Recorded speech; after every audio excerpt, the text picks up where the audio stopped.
பரலோசுடைய கோட்டைகளுக்கு வருகை தந்திருக்கிறதானே உங்கள் யாவருக்கும் கர்த்தராகிய இயேசு கிறிஸ்துவின் இனிய நாமத்தினாலே எங்கள் வாழ்த்துதலை தெரிவித்துக் கொள்கிறோம். ये तीसरे दिन की शाम के समय में भी जो कोई यहाँ उपस्थित है, आपके लिए प्रभु यीशु मसीह के मधुर और मीठी नाम से हम स्वागत करते हैं. மகிமை தேவனுடைய சமூகம் நம்முடைய மத்தியில் இருக்கிறபடினால் நம்ம எல்லாரும் ஸ்தோத்திரம் பண்ணுவோம். महिमा भरा हुआ परमेश्वर का समूह हमारे बीच में है, इसलिए हम सब लोग मिलकर धन्यवाद करेंगे.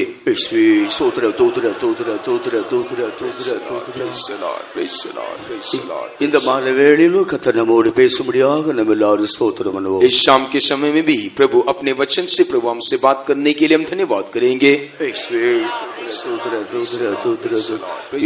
யோவான் எழுதின சுவிசேஷம் 4ஆம் அதிகாரம் 15ஆம் 16ஆம் வசனத்தையும் அதனோடு 28வது வசனத்தையும் நாம் சேர்த்து படிப்போம். यूहन्ना सुसमाचार उसके 4 अध्याय के 15 और 16 वचन और साथ ही साथ उसके 28 वचन को भी हम पढ़ेंगे. स्त्री ने उससे कहा, हे प्रभु, वो जल मुझे दे ताकि मैं प्यासी ना हूँ और ना जल भरने को इतनी दूर आऊं.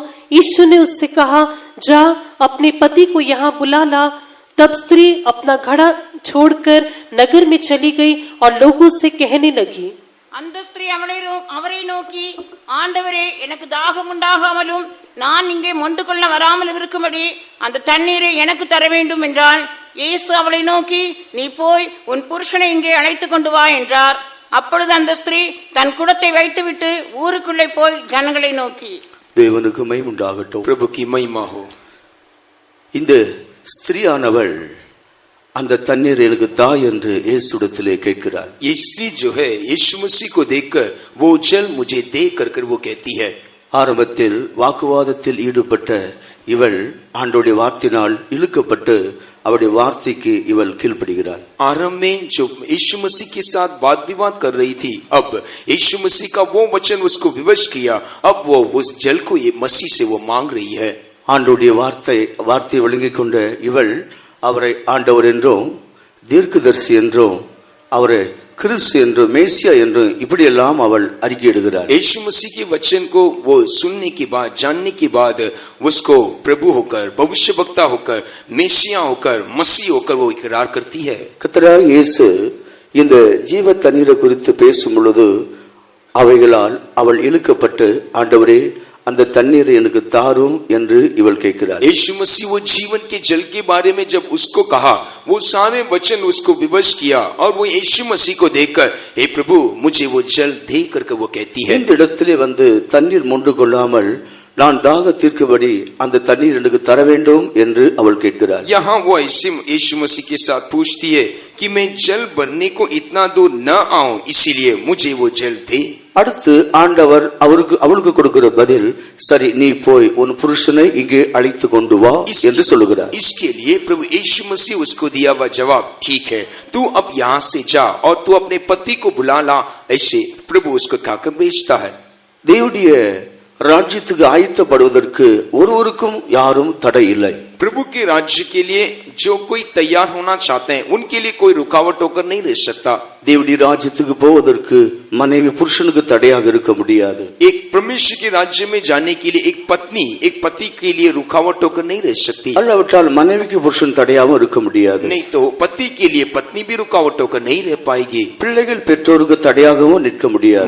बच्चे माँ बाप के लिए रुकावट होकर नहीं रह सकते हैं. அல்லாவிட்டால் பிள்ளைகள் பெற்றோருக்கு தடையாகவும் நிற்க முடியாது. नहीं तो बच्चे माँ बाप के लिए भी रुकावट होकर नहीं रह सकते हैं. தேவனுடைய ராஜ்யம் ஒவ்வொரு மனிதரும் தேவனால் சிருஷ்டிக்கப்பட்டவர்கள். परमेश्वर के राज्य के लिए हर एक मानव जाति वो सिरजाए गए हैं. அந்த பரலோகத்துக்கு போகிற விஷயத்தில் ஒருவருக்கு ஒருவரும் தடை இல்லை என்பதை அறிந்து கொள்கிறோம். परमेश्वर के राज्य में जाने के लिए कोई भी किसी के लिए रुकावट होकर नहीं है कर हम देख सकते हैं. ஆண்டவருக்கு மகிமை உண்டாகட்டும். परमेश्वर की महिमा हो. ஆனா இந்த இடத்தில் ஆண்டவர் அந்த தண்ணீரை கொடுப்பதற்கு உன் புருஷனை இங்கே அழைத்து கொண்டு வா என்று ஒரு கேள்வியை அவரிடத்திலே போடுகிறார். लेकिन यहाँ हम देखने के समय वो जल उसको देने के लिए यीशु मसीह उस स्त्री को देखकर कहता है कि तू जा अपने पति को यहाँ लेकर आकर एक सवाल को उसके सामने रखता है. ஆண்டவர் எந்த நோக்கத்தோடு அதை கேட்கிறார் என்பதை நாம் அறிந்து கொண்டால், हम क्यों किस मकसद से यीशु मसीह ने ऐसे सवाल उसको पूछा करके यदि हम जानने पर, இவள் சொல்லுகிறார், ஆண்டவரே எனக்கு புருஷன் இல்லை என்று சொல்லுகிறார். तब उसने ऐसे जवाब दिया, हे प्रभु मेरे लिए पति नहीं है. அப்பொழுது ஆண்டவர் அவருக்கு பதில் கொடுக்கிறார், நீ உள்ளபடியே சொன்னாய். तब यीशु मसीह ने उसको जवाब दिया कि तूने जो कहा वो सच है. உனக்கு 5 புருஷர்கள் ஏற்கனவே இருந்தார்கள். तू पहले से ही 5 पति कर चुकी.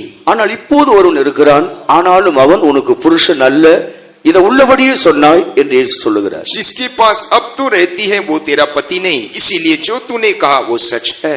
இந்த ஸ்திரீக்கு ஏதோ வாழ்க்கையில ஒரு சூழ்நிலை ஏற்பட்டது, 5 புருஷரோடு வாழ்க்கை செய்யக்கூடிய சந்தர்ப்பம் அவளுக்கு வந்துவிட்டது. उसके जीवन में ऐसी कोई अनुभव घटा जो बीते हुए समय में वो लगभग 5 पतियों के साथ रहकर वो अपना समय को बिता चुकी. ஒருவேளை ஒரு புருஷனுக்கு அடுத்து வருகிற புருஷனும் இறந்து, இப்படி ஒருவேளை 5 பேரும் இறந்து போயிருக்க கூடும். ऐसे भी हो सकता है एक पति के साथ रही होगी, उसके बाद उसकी मृत्यु के पश्चात और एक पति के साथ रही होगी. ऐसे शायद 5 पति भी उसके जीवन में मृत्यु पाया होगा. ஏனென்றால் இப்படிப்பட்டவர்களுக்கு மோசே பிரமாணத்தை கொடுத்திருந்தார். क्योंकि ऐसे लोगों के लिए मूसा पहले ही उसने व्यवस्था दिया है. ஒரு புருஷன் மரித்த பின்பு மற்றொருவரை இவள் விவாகம் செய்து கொள்ளலாம். एक पति मरने के बाद वो स्त्री दूसरे को वो विवाह कर सकती है. புருஷன் உயிரோடு இருக்கையில் மனைவி புருஷனை விட்டு போய் விவாகம் செய்தால் அவள் விபச்சாரி எண்ணப்படுவாள். जब तक एक पति जीवित है वो पत्नी उसको छोड़कर और किसी से ब्याह करती है, वो विभिचारणी करके कहा जाएगी. ஒருவேளை இந்த ஸ்திரீக்கு தொடர்ந்து கணவன்மார் இருந்து கொண்டே இருக்கலாம். शायद ऐसे भी हो सकता है कि इसके जीवन में ये स्त्री का पति जो है लगातार वो मरता होगा. அல்லவிட்டால் இவளை மணந்ததான புருஷன்மார் விட்டு விட்டு பிரிந்து போயிருந்திருக்கலாம். नहीं तो ऐसे भी हो सकता जिन्होंने इसके साथ ब्याह किया हुआ उसकी पति जो है उसको छोड़कर चले गए होंगे. எப்படியோ இவளுடைய வாழ்க்கை இவ்விதமாக இவளுக்கு அமைந்திருக்கிறது. जो भी क्यों ना हो उसका जीवन इस प्रकार पाया गया. சுருக்கமாக சொல்ல போனால் இவளுடைய வாழ்க்கை ஒரு வேதனையும் கண்ணீரும் துக்கமான ஒரு பாதையில் தான் இவள் தன் காலத்தை கழித்திருக்கிறார். संक्षिप्त में कहा जाने से इसके जीवन को देखने के समय आंसुओं के साथ वेदना के साथ उसने अपने जीवन को गुजारा किया. இந்த இக்கட்டான சூழ்நிலையில் ஒருவர் தனக்கு புருஷனாக இருக்க வேண்டும் என்று ஒருவரை இவர் ஏற்றிருக்கிறாள், ஆனால் அவரோ இவளோடு சேர்ந்திருக்கவில்லை. लेकिन इस परिस्थिति में कैसा भी एक पति मेरे साथ रहना है करके उसने किसी को स्वीकार किया, लेकिन वो पति भी उसके साथ अब नहीं है. ஆண்டவரின் புருஷன் அழைத்து கொண்டு வா என்று சொல்லும் பொழுது அவள் வேதனையோடு தான் சொல்லுகிறாள், எனக்கு புருஷன் இல்லை என்று சொல்லுகிறாள். जब यीशु मसीह ने उसको देखकर कहा तू जा अपने पति को लेकर आ, उस समय वो दर्द और वेदना के साथ प्रभु यीशु मसीह को देखकर कहती है मेरे पास पति नहीं. கர்த்தர் சொல்லுகிறார், இப்போது இருக்கிறவன் உனக்கு புருஷன் இல்லை என்றால் அவன் உயிரோடு இருக்கிறான், ஏதோ ஒரு காரணத்தினால் இவர்கள் பிரிந்திருக்க கூடும். तब यीशु मसीह ने ऐसे कहा अब जो है वो तेरा पति नहीं है करके यदि तू कहने पर शायद कोई भी ऐसे कारण होगा जिसके कारण वो तुझसे अलग हो गया है. இவருடைய கடந்த கால வாழ்க்கையை ஆண்டவர் ஏன் விசாரிக்க வேண்டும்? क्यों उसके बीते हुए जिंदगी के बारे में जीवन के बारे में यीशु मसीह चर्चा करना है. அதுவும் இவர் ஆண்டவர் ஒரு விதமான விஷயத்தை இவர் விசாரிக்கிறார். क्यों ऐसे कुछ प्रत्येक घटना को प्रभु पूछताछ करता है. ஆண்டவர் இரக்கமற்றவர் அல்ல. हमारा प्रभु यीशु मसीह दया के बिना नहीं रहता. யாரையும் அவமானப்படுத்துகிற தேவன் இல்லை. किसी को वो नामधराई नहीं करता.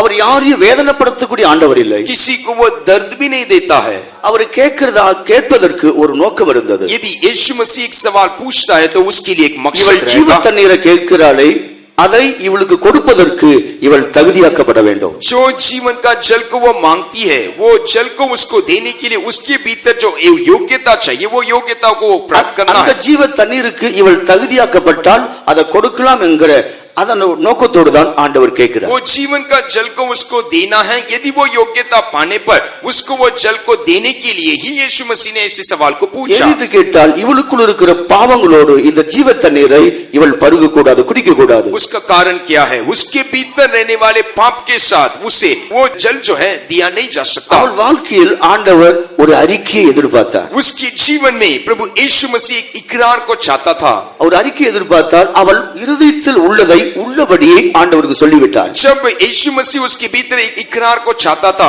तब उसके जीवन की वास्तविकता को उसने यीशु मसीह के सामने उसने इकरार किया. தன் பாவங்களை மறிக்கிறவன் வாழ்வடைய மாட்டான். जो कोई अपने पापों को ढांपे रखता है उसका काम सफल नहीं होता. அவைகளை அறிக்கை செய்து விட்டு விடுகிறவன் எவனோ அவன் இரக்கம் பெறுவான். लेकिन जो कोई उसको इकरार करके छोड़ देता है उसके ऊपर दया किया जाएगा. இவள் தன் பாவத்தை உள்ளபடியே ஒத்துக்கொண்டு தன்னுடைய ஜீவியத்தை அறிக்கை செய்தபடினால் இப்போது இந்த ஜீவ தண்ணீர் அவருக்குள்ளே क्रिया से आरंभित अब उसने अपने पापों को इकरार करके प्रभु के सामने मान लिया। अब उसके भीतर ये जीवन का जल प्रवेश करने लगा। இந்த ஜீவ தண்ணீர் இவருக்குள்ள பிரவேசித்த பொழுது जब ये जीवन का जल उसके भीतर प्रवेश किया, இந்த யாக்கோபின் கிணத்தை இவள் வெறுத்து விட்டாள்। उसने इस याकूब के उस कुआं को उसने नफरत कर दिया। இவள் எதற்காக இந்த இடத்துக்கு வந்தாள்? क्यों उसने इस स्थान में पहुंची?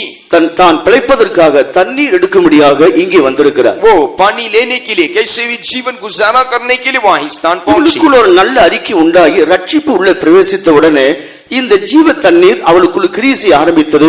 இவள் குடத்தை மறந்து விட்டாள்। जब उसके भीतर जो इकरार था, वो इकरार करने के बाद जब जीवन का जल उसके भीतर प्रवेश किया, तब जो घड़ा उसने लेकर आया, वो घड़ा को वहां ही वो छोड़कर वो चली गई।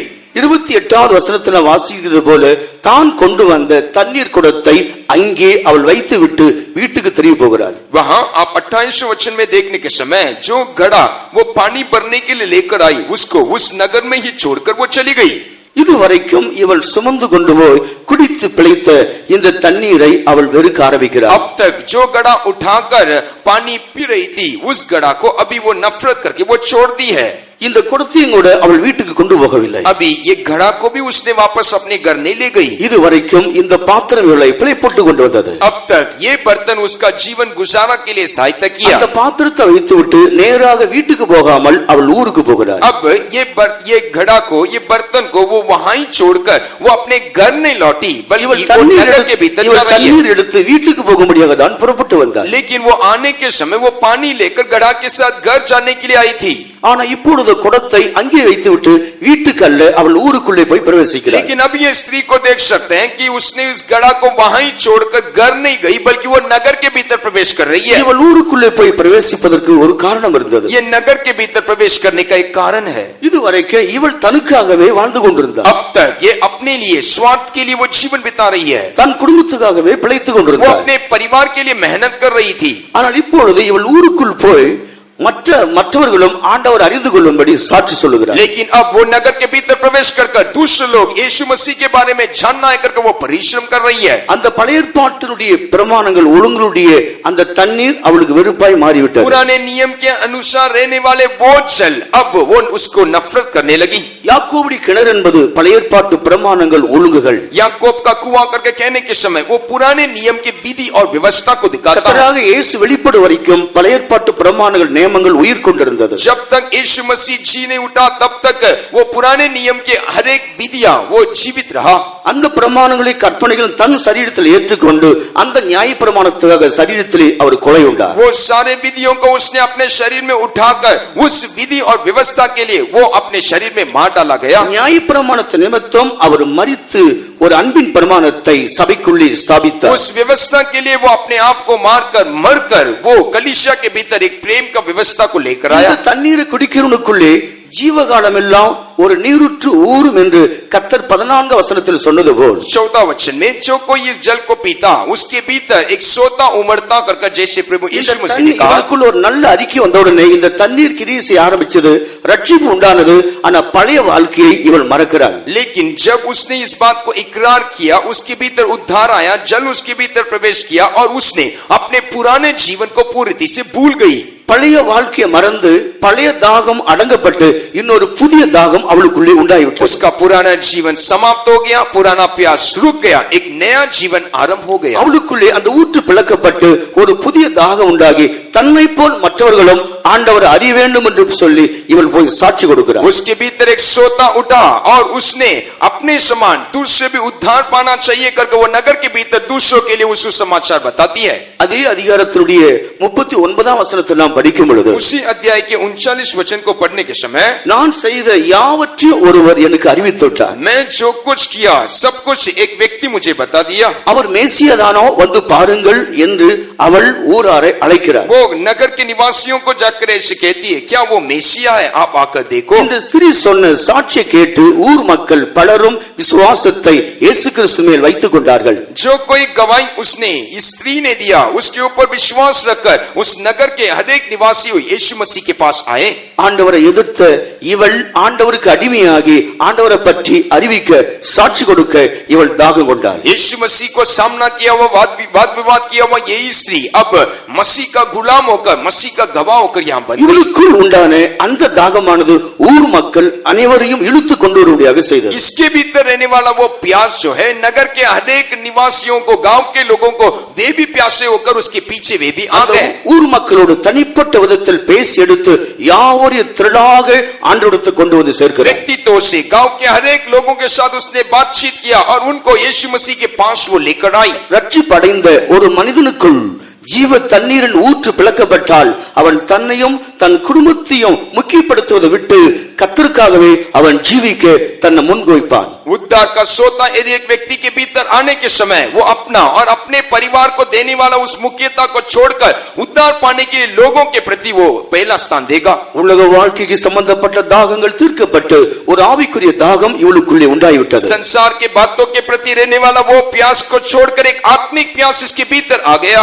ரட்சிப்படைகிற ஒவ்வொரு மனிதனுக்குள்ளும் 7 விதமான தாகங்கள் உண்டாக வேண்டும். उद्धार प्राप्त किया हुआ हर एक व्यक्ति के भीतर एक 7 प्रकार का प्यास होना चाहिए। ஆண்டவராக இயேசு அறிந்து கொண்ட பின்பு பாவத்தின் அக்கிரமத்தின் தாகங்கள் தீர்க்கப்பட்டு ஒவ்வொரு மனிதனுக்குள்ளும் 7 விதமான தாகங்கள் அவனுக்குள்ள உண்டாகி அவன் ஆண்டவரை சந்திக்க வேண்டும். पाप से तौबा होने के बाद जब वो यीशु मसीह के पास आता है तो ये संसार के हर एक प्यास को छोड़कर उसके भीतर 7 प्रकार का एक आत्मिक प्यास को प्रभु देखना चाहता ஜீவ है। தண்ணீரை குடித்து ஞானஸ்நானம் பெற்ற ஒரு மனுஷனுக்குள் முதலாவது சாட்சியின் தாகம் உண்டாக வேண்டும். जो कोई इस जीवन के जल को पीकर बपतिस्मा के अनुभव को ले लिया है उसके भीतर एक गवाही का एक प्यास उसके भीतर आना चाहिए। மற்றொரு விதத்தில் ஆத்துமாக்களை பற்றி ஒரு பாரம் அவளுக்குள்ளே உண்டாக வேண்டும். दूसरे तरफ से देखा जाए पर आत्माओं को कमाने वाला एक प्यास उसके भीतर चाहिए। இது அவளுக்குள் உள்ள சுபாவம் அல்ல, இந்த ஜீவ தண்ணீர் அவளுக்குள் வந்தபடினால் அவர்களை இவ்விதமாக நடத்துகிறது. ये उनके भीतर रहने वाला स्वभाव नहीं बल्कि ये जीवन का जल उनके भीतर प्रवेश करने के कारण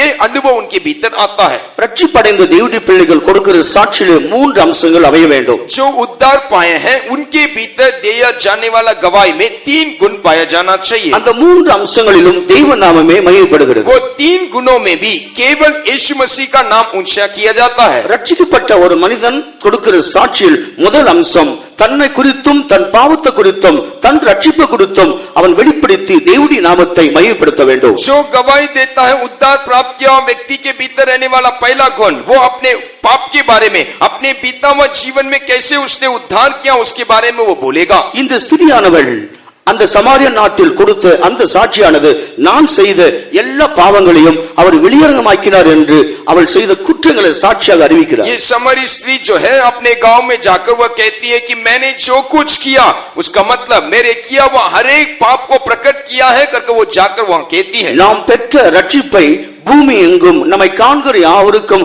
சாட்சியாக அறிவித்து அவர்களை கிறிஸ்துவின் பக்கமாக அவருடைய விசுவாசத்தை நாம் திருப்ப வேண்டும். हमने जो उद्धार प्राप्त किया है उसको इस संसार में रहने वाले हर एक लोगों को बोलकर उन्हें मसीह के और हमें मोड़ना होगा। தேவனுடைய பிள்ளைகள் சாட்சி சொல்வதற்கு பயப்படுகிறார்கள். परमेश्वर के लोग प्रभु के ऐश्वर्य में गवाही बोलने के लिए डरते हैं। இந்த இடத்திலும் தேவன் நமக்கு தந்த ரட்சிப்பை சாட்சியாக நாம் அறிவிக்க வேண்டும். जहां भी क्यों ना हो जो उद्धार प्रभु ने हमारे लिए दिया उसको गवाह बोलने के लिए हम कदापि चूकना नहीं चाहिए। சாட்சிங்கிறது ஒரு அம்பை போல் மனிதனுக்குள் இவனுக்குள்ள அவனுக்குள்ளே ஒரு சாட்சி உண்டு பண்ணும். ये गवाही जो है वो एक तीर के समान एक व्यक्ति के भीतर जाएगा और उससे भी वो गवाह होकर बनाएगा। நம்முடைய ரட்சிப்பின் சாட்சி புறப்படும் போது மற்றவர்கள் கேட்கும் போது ரட்சிப்பை உண்டு பண்ணும். हमारा उद्धार का गवाही जब हमसे निकलता है तब सुनने वालों को भी वो गवाह होकर बनाएगा। ஆகையால் நாம் பெற்ற ரட்சிப்பையும் நாம் இருந்த பழைய ஜீவியத்தையும் தெளிவாக சாட்சி சொல்ல வேண்டும். इसीलिए हमने प्राप्त किया हुआ इस उद्धार हमारा पुराना जीवन को भी हम स्पष्ट रीति से गवाही के तौर से प्रभु के ऐश्वर्य में बोलना चाहिए। சந்திக்கிற காலத்தில் இருந்த ஜீவியத்தை நாம் ஒரு நாளும் மறந்து ஜீவிக்க கூடாது. जब से प्रभु ने हमें मुलाकात किया उस दिन से लेकर हमारा जीवन जो है उसको कदापि हम भूल कर नहीं रहना चाहिए। கொஞ்ச நாட்களுக்கு முன்பாக ஒரு ரட்சிக்கப்பட்ட ஒரு ஐயாவுக்கு நல்ல ரட்சிப்பு உண்டானது. அவர் குடும்பத்தோடு கூட ஆண்டவரை விசுவாசித்து மனமகிழ்ச்சியாக வாழ்ந்து கொண்டு வருகிறார். कुछ समय के पहले एक भाई है जो एक अच्छे उद्धार को प्राप्त किए और परिवार के साथ एक अच्छा विश्वास जीवन वो बिता रहे हैं। ஒரு நாள் இரவு நடு இரவிலே ஒரு அழுகையின் சத்தம் உண்டாகிறது. एक रात के समय अचानक उसने एक विलाप और रोने की आवाज को उन्होंने सुना। இது உண்மையிலே நடந்த ஒரு சம்பவம் தான். ये वास्तविक हुआ घटना है। அழுகையின் தேம்பி தேம்பி அழுகிறதான ஒரு சத்தத்தை கேட்டு வீட்டில் உள்ளவர்கள் விழிக்க ஆரம்பித்தார்கள். बिलक बिलक कर रोने की आवाज को घर वाले सारे लोग सुने और सब लोग तड़के जाग उठे। யாரோ ஒருவர் நம்முடைய வீட்டில் அழுகிறார். कोई तो हमारे घर में आंसू बहा रहा है। அவர் விளக்கேற்றி பார்க்கும் பொழுது கடைசியாக அந்த வீட்டு தலைவர் ஐயா தான் அழுது கொண்டிருக்கிறார். जैसे उन्होंने बत्ती डाला और जैसे उन्होंने ढूंढ कर देख रहे थे तो इस घर का जो मालिक जो था वो रो रहा था। அப்பொழுது மனைவி பிள்ளைகள் கேட்கிறார்கள், ஏன் அழுகிறீர்கள் என்று கேட்கிறார்கள். तब तुरंत पत्नी और बच्चे सारे लोग उनके पास गए और पूछे कि आप क्यों रो रहे हैं? எனக்கு ஒரு குறைவும் எனக்கு கிடையாது. मेरे लिए तो कोई कमी घटी नहीं, ஏன் பின்னே அழுகிறீர்கள்? फिर आप क्यों रो रहे हैं? நான் ஜெபத்தில் என்னுடைய பழைய வாழ்க்கையை நினைவு கூர்ந்தேன். मैं प्रार्थना में अपने पुराने जीवन को मैंने स्मरण किया। நான் ஒரு கொடூரமான ஒரு பாவமுள்ள ஜீவி செய்தேன். मैं एक पापी इंसान होकर पाया गया था। அந்த கொடூரமான பாவியாக என்னை ஆண்டவர் மன்னித்தார். ऐसे भयानक पापी होकर मुझे प्रभु ने क्षमा किया। என்ன ஆவியினால் அபிஷேகம் பண்ணினார். मुझे आत्मा से प्रभु ने अभिषेक किया। அவர் என் மேல் கொண்ட அந்த அன்புக்காக उसने जो दया और प्रेम मेरे ऊपर दिखाया, ஒவ்வொரு நாளும் என்னுடைய கண்ணீரை அவருடைய பாதத்திலே நனைப்பதுதான் எனக்கு விருப்பம் என்று அவர் பதில் கொடுக்கிறார். उसने ऐसे जवाब दिया, हर दिन आंसुओं को रखकर उसके पैरों को गीला करना यही मेरा आग्रह है। நம்முடைய அக்கிரமம் எல்லாம் அவர் மன்னித்து हमारे सारे अधर्मों को वो क्षमा करके அவர் நன்மையினாலும் கிருபையினாலும் நம்மை முடிசூட்டி हमें भलाई से और हमें अनुग्रह से हमें அவர் ढांपकर நம்ம அழிவுக்கு விலக்கி தப்பித்து वो हमें नाश से बचाकर கழுகு போல மீண்டும் வாழ வைத்து நமக்கு தந்திருக்கிறார். उकाब के समान और एक बार हमारे जीवन में हमारे जवानी को नया किया। நம்முடைய ரட்சிப்பை பற்றி சிந்திப்பதையும் தியானிப்பதையும் நாம் மறக்க கூடாது. हमारे उद्धार के बारे में सोचना और ध्यान करना हमारे जीवन में हम चूकना नहीं। நம்முடைய தாழ்வில் நினைத்தவரை நாம் மறக்காமல் அவரை துதிக்க வேண்டும். हमारे निचले स्तर में जिसने हमें स्मरण किया उसको भूले बिना हम उसको धन्यवाद करना चाहिए। இப்படிப்பட்டதான் எத்தனையோ பக்திமான்கள் பூமியில இன்னும் வாழ்ந்து கொண்டுதான் வருகிறார்கள். ऐसे कई भक्त लोग आज भी इस पृथ्वी में वो जी रहे हैं। அந்த பாவியான ஸ்திரீ செய்த எல்லா பாவத்தையும் ஆண்டவர் மன்னிக்கிறார். उस पापी स्त्री के अनेक पापों को प्रभु ने क्षमा किया। அவளோ தன் பாவங்களை உணர்ந்து இயேசுவின் பாதத்திலே கண்ணீர் வடிக்கிறார். उसने अपने पाप को हर एक पापों को उसने जानकर यीशु मसीह के पैरों तले आकर उसने आंसू बहाया। அங்கே விருந்துக்கு வந்திருக்கிற பலரும் அவரை பார்த்து கொண்டிருக்கிறார்கள். उस भोजन के घर में आए हुए हर एक लोग उसको देख रहे थे। பலரும் அதை ஒரு இடரலாக எடுத்துக் कई கொண்டிருக்கிறார்கள். लोग उसको ठोकर के तौर से ले लिए, ஆனா ஆண்டவரோ அவள் உள்ளத்தை அறிந்து அமைதியாக நிற்கிறார். लेकिन यीशु मसीह उसके हृदय को जानकर यीशु मसीह खामोश रहा, அவர் கிருபையின் பூரணர், क्योंकि वो अनुग्रह में पूरा है, அவர் அன்பின் பூரணர். वो प्रेम में परिपूर्ण है। தன்னுடைய பாதத்தை தொட்டு கொண்டிருக்கிறது ஒரு பாவியான ஸ்திரீ. उसका पैर को छूने वाला एक पापी स्त्री है। ஆண்டவருக்கு மகிமையுண்டாகட்டும். प्रभु की महिमा हो। அவள் கண்ணீர் எல்லாம் அந்த அவருடைய பாதத்திலே ஊற்றுகிறார். वो अपने आंसुओं को उसके पैरों में बहा दी। ஆண்டவர் சொல்லுகிறார், உன் பாவங்கள் எல்லாம் உனக்கு மன்னிக்கப்பட்டது. तुरंत यीशु मसीह ने कहा, तेरे पापों को मैंने क्षमा किया। நம்முடைய ஜீவிய காலம் எல்லாம் हमारे जीवन भर நம்முடைய ரட்சிப்பின் அந்த அனுபவத்தை நிச்சயமாக மறக்காமல் நம்முடைய கண்ணீர் அவருடைய பாதத்தில் ஊற்றுவதற்கு மறவாமல் நாம் வாழ வேண்டும். हमारे उद्धार प्राप्त किए उस अनुभव को हम भूले बिना हम उसके प्रभु के ऐश्वर्य में हर वक्त आंसुओं को उंडेल कर उसके चरणों में उंडेल कर हम भूले बिना हम जीवन बिताना चाहिए। நம்முடைய ரட்சிப்பை சாட்சியாக முதலாவது அறிவிக்க வேண்டும். இரண்டாவதாக அவர் நமக்கு செய்கிற நன்மைகளை சாட்சியாக அறிவிக்க வேண்டும். प्रथम तौर से हमारे उद्धार को गवाही के तौर से हम बोलना चाहिए। दूसरा, प्रभु ने हमारे जीवन में किया वो भलाई को हम बोलना चाहिए। நம்முடைய ஜீவனுக்கும் நம்முடைய சரீரத்துக்கும் தேவன் செய்கிற நன்மைகளை மறவாமல் நாம் சாட்சி அறிவிக்க வேண்டும். हमारे जीवन के लिए, हमारे शरीर के लिए प्रभु जो कुछ भलाई करता है वो सारे भलाई को गवाही के तौर से हमें हर वक्त प्रभु के ऐश्वर्य में बोलना है। 118 சங்கீதத்தினுடைய 17 வசனத்தை வாசிக்கும் பொழுது, आप भजन संहिता 118 के 17 वचन को पढ़ने के समय, நான் சாவாமல் பிழைத்திருந்து உமது கிரிகளை அல்லாவிட்டால் அவருடைய நன்மைகளை நான் விவரிப்பேன். मैं न मरूंगा बल्कि तेरे कामों को मैं विवरण करूंगा। நம்ம தேவன் சாவாமல் ஏன் பிழைக்க வைக்கிறார்? क्यों हमारा प्रभु हमें मरे बिना हमें बचाता பல है? வியாதிகளிலிருந்து நாம் தப்பித்துக் கொள்கிறோம். कई बीमारियों से प्रभु हमें बचाता பல है, விபத்திலிருந்து தேவன் நம்மை कई தப்புவிக்கிறார். विपत्तियों से प्रभु हमें बचाता है, பல ஆபத்துகளிலிருந்து தேவன் நம்மை தப்புவிக்கிறார். कई मुश्किलों से दुर्घटनाओं से प्रभु हमें बचाता பல है, பிசாசின் பிடியிலிருந்து தேவன் நம்மை ரட்சித்து காக்கிறார். शैतान के बंधनों से भी प्रभु हमें छुड़ाकर बचाता है। நாம் சாவாமல் இருக்கும்படி தேவன் இறங்குகிறார். हम मरे बिना प्रभु हमारे लिए उतर जाता है। சாக வேண்டிய நாம் சாவாமல் பிழைத்திருக்கிறது எதற்காக? हम जो मरना था आज हम जीवित है, उसका कारण क्या है? இந்த தெய்வத்தை நம்முடைய வாழ்நாள் எல்லாம் அவருடைய கிரிகளை விவரிப்பதற்காக, हम इस परमेश्वर को हमारे जीवन भर उसके गुणों को विवरण करने के लिए, நம்முடைய சரீரத்துக்கும் நம்முடைய வாழ்க்கைக்கு செய்கிற சகலவற்றையும் சாட்சி சொல்லும்படி நாம் சந்தோஷமாக இருக்க வேண்டும். हमारे शरीर के लिए, हमारे जीवन के लिए जो कुछ भलाई प्रभु ने किया है खुशी के साथ आनंद के साथ उसे हमें हमें भूलना அந்த होगा। சாட்சி சொல்லும் பொழுது நம்முடைய இருதயம் நன்றினால் நிரப்பப்படும். जब हम गवाह बोलेंगे तब हमारा हृदय शुक्रगुजारी से भर जाता है। நாம் பெறுகிற நன்மையை சாட்சியாக சொல்லும் பொழுதுதான் அது உறுதியாக்கப்படும். जब जो कोई भलाई को हम प्राप्त करते हैं, जब हम उसको गवाही के तौर से बोलते हैं, तब वो दृढ़ किया जाएगा। ஆரம்ப காலத்தில் நம்முடைய காத்துறவு கூட்டங்களில் எல்லாம் சில சந்தர்ப்பத்தில் நடத்துகிறதான அன்றை கூட நடத்திப்புகாரர்கள் சாட்சி சொல்ல வைப்பார்கள்.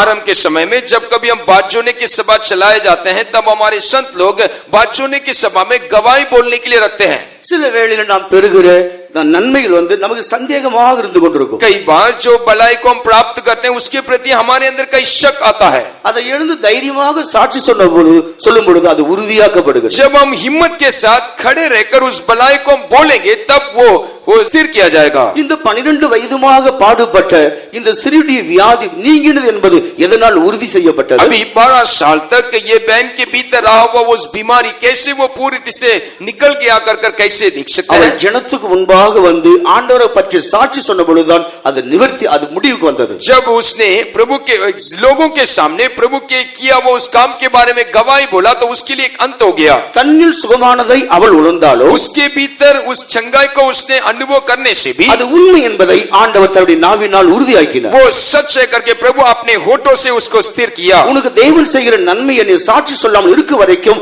சந்தேகத்தின் வல்லமை உன்னோடு போராடும். जब तक प्रभु आपके जीवन में किया वो भलाई को आप प्रभु के हज़ूरी में गवाहों का नहीं बोलेंगे, आपके भीतर एक शक का आत्मा काम करता அந்த रहेगा। நன்மையை நாம் சாட்சி பொழுது அது உறுதி செய்யப்படுகிறது. जब वो भलाई को हम प्रभु के हज़ूरी में बोलने के समय प्रभु நான் उसको சாவாமல் பிழைத்திருந்து உம்முடைய கிரியைகளை விவரிப்பேன். मैं मरे बिना प्रभु के उस अद्भुत कामों को मैं विवरण करूंगा। எத்தனையோ மரணங்களை நாம் கடந்து வந்திருக்கிறோம். बीते हुए दिनों में कितने मृत्यु को हमने पार कर दिया। பலவிதமான ஆபத்துகளையும் இக்கட்டுகளையும் நாம் கடந்து कई வந்திருக்கிறோம். विपत्तियों में मुसीबतों को हमने पार कर दिया। 71ஆம் சங்கீதத்துடைய 20வது வசனத்துல படிக்கும்போது जब आप भजन 71 के 20वें वचन को पढ़ने அநேக से இக்கட்டுகளையும் ஆபத்துகளையும் காணும்படி செய்த நீர் कई वो विपत्तियों और मुश्किलों को देखने के लिए तूने सहायता किया। என்னை மீண்டும் உயிர்ப்பிப்பி பாதாளத்திலிருந்து ஏற பண்ணுவீர். तो और एक बार मुझे जिलाएगा, अधोलोक से मुझे खड़ा करेगा। நாம் தேவனுடைய பிள்ளைகளாக இருந்தாலும் பல இக்கட்டுகளையும் ஆபத்துகளையும் நாம் காணும்படி கர்த்தர் இக்கட்டுக்கும் ஆபத்துக்கும் முன்பாக கொண்டு போய் நிறுத்துகிறார். हम प्रभु के लोगों का रहने के समय में भी प्रभु हमें कई कठिनाइयों के भीतर प्रभु लेकर जाकर खड़ा करता है। நீ ஆபத்திலே கொண்டு போய் நிறுத்தப்படுவது பயந்து நீ அதறியப்பட்டு ஓடுவதற்காக அல்ல. कठिनाइयों के बीच में प्रभु हमें खड़ा करने का मकसद डर कर भागने के लिए नहीं। அந்த இக்கட்டுகளிலும் ஆபத்துகளிலும் தேவனுடைய வல்லமையை நீ அறியும்படியாக தேவன் ஆபத்துக்குள்ளும் இக்கட்டுகளுக்குள் கொண்டு போய் நிறுத்துகிறார். कठिनाइयों के बीच में, कष्टों के बीच में परमेश्वर को आप उसकी सामर्थ को अनुभव करने के लिए प्रभु उसके भीतर आपको खड़ा करता है। ஆண்டவருக்கு மகிமை உண்டாவதாக. प्रभु की महिमा हो। மூன்றாவதாக தேவன் நமக்கு தருகிற சுகத்தை பற்றி சாட்சி கொடுக்க வேண்டும். तीसरा, प्रभु हमारे लिए दिया हुआ चंगाई के लिए प्रभु के हज़ूरी में हमें गवाह बोलना है। அது தேவனை மகிமைப்படுத்துகிற ஒரு மகிமையான அனுபவம். वो प्रभु को महिमा देने वाला एक अनुभव है। லூக்கா 17ஆம் அதிகாரம் 18 வசனத்தை வாசிக்கும்போது लूका सुसमाचार 17 अध्याय के 18 वचन को पढ़ने से இயேசு அங்கே ஒரு இடத்துக்கு போகும்போது 10 குஷ்டரோகிகள் அவருக்கு எதிர்பட்டார்கள். एक समय यीशु मसीह एक जगह जाने के समय उसके सामने 10 कोढ़ी आए। அவர்கள் எல்லோரும் ஒன்று கூடி அவிடத்துல வந்து தங்களை சுத்தமாக்க வேண்டும் என்று கேட்டுக்கொண்டார்கள். वे सारे लोग एकत्रित होकर यीशु मसीह के पास आकर मांगने लगे, हे प्रभु हमें तो शुद्ध कर। ஆண்டவர் சொன்னார், உங்களை போய் ஆசாரியர்கள் காண்பீங்கள் என்று சொன்னார். तब तुरंत यीशु मसीह ने ऐसे कहा, जाकर तुम याजक के पास जाकर मिलो। அவர்கள் கீழ்ப்படிந்தால் ஆண்டவர் சுகம் தரும்படி அவ்விதமாக கூறுகிறார். जब यदि वो आज्ञा मानने से उसके द्वारा उनके भीतर एक चंगाई का काम करने के लिए प्रभु चाहा। அந்த வார்த்தைக்கு அப்படியே கீழ்ப்படிந்து அவள் போன பொழுது சுகமாக்கப்பட்டார். जैसे उन्होंने उस वचन को आज्ञा मानकर वहां गए, तब वे सारे लोग चंगाई पा लिया। அநேகர் சுகமாக வேண்டுமானால் நாம் ஆண்டவரும் ஆண்டவருடைய பிள்ளைகள் சொல்லுகிற வார்த்தைக்கு கீழ்ப்படிய வேண்டும். यदि हम चंगाई पाना चाहते हैं तो प्रभु के लोग जो कुछ हमसे कहते हैं उसका आज्ञा मानना चाहिए। கீழ்ப்படிதல்ல ஒரு சுகம் உண்டு. जो कोई आज्ञा मानते हैं, आज्ञा मानने के भीतर एक चंगाई है। ஒரு சந்தர்ப்பத்தில் ஒரு பிசாசு பிடித்த ஒரு சகோதரி, அவங்க வேற ஒரு ஐக்கியத்தில் இருந்தவங்க நம்மிடத்தில் வந்து ஐக்கியப்பட ஆரம்பித்தார். एक भूतग्रस्त एक बहन जो है वो दूसरी संगति में थी, वो एक बार हमारे साथ आकर संगति रखने लगी। அவங்களை ஏராளமான பிசாசுகள் குடிக்கொண்டிருந்தார்கள். उनके भीतर कई शैतान उसको जकड़ा हुआ था। அவள் நம்முடைய கூட்டங்களுக்கு வந்து விசுவாச வீட்டில் தங்க ஆரம்பித்தார். लगातार हमारे सभा में शामिल हुई और विश्वास भवन में आ ठहरी।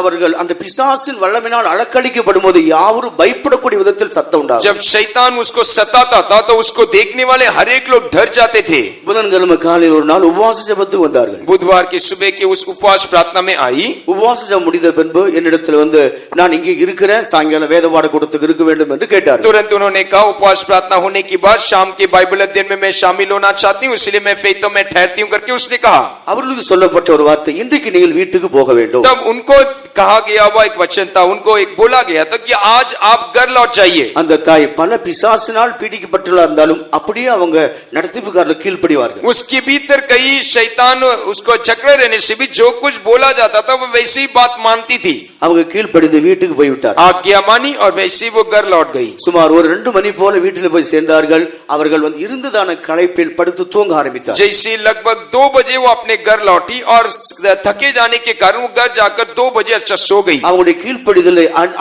ஆண்டவர் என்ன செய்தார்? उसकी आज्ञा मानने के उस गुण को देखा हुआ प्रभु ने क्या किया?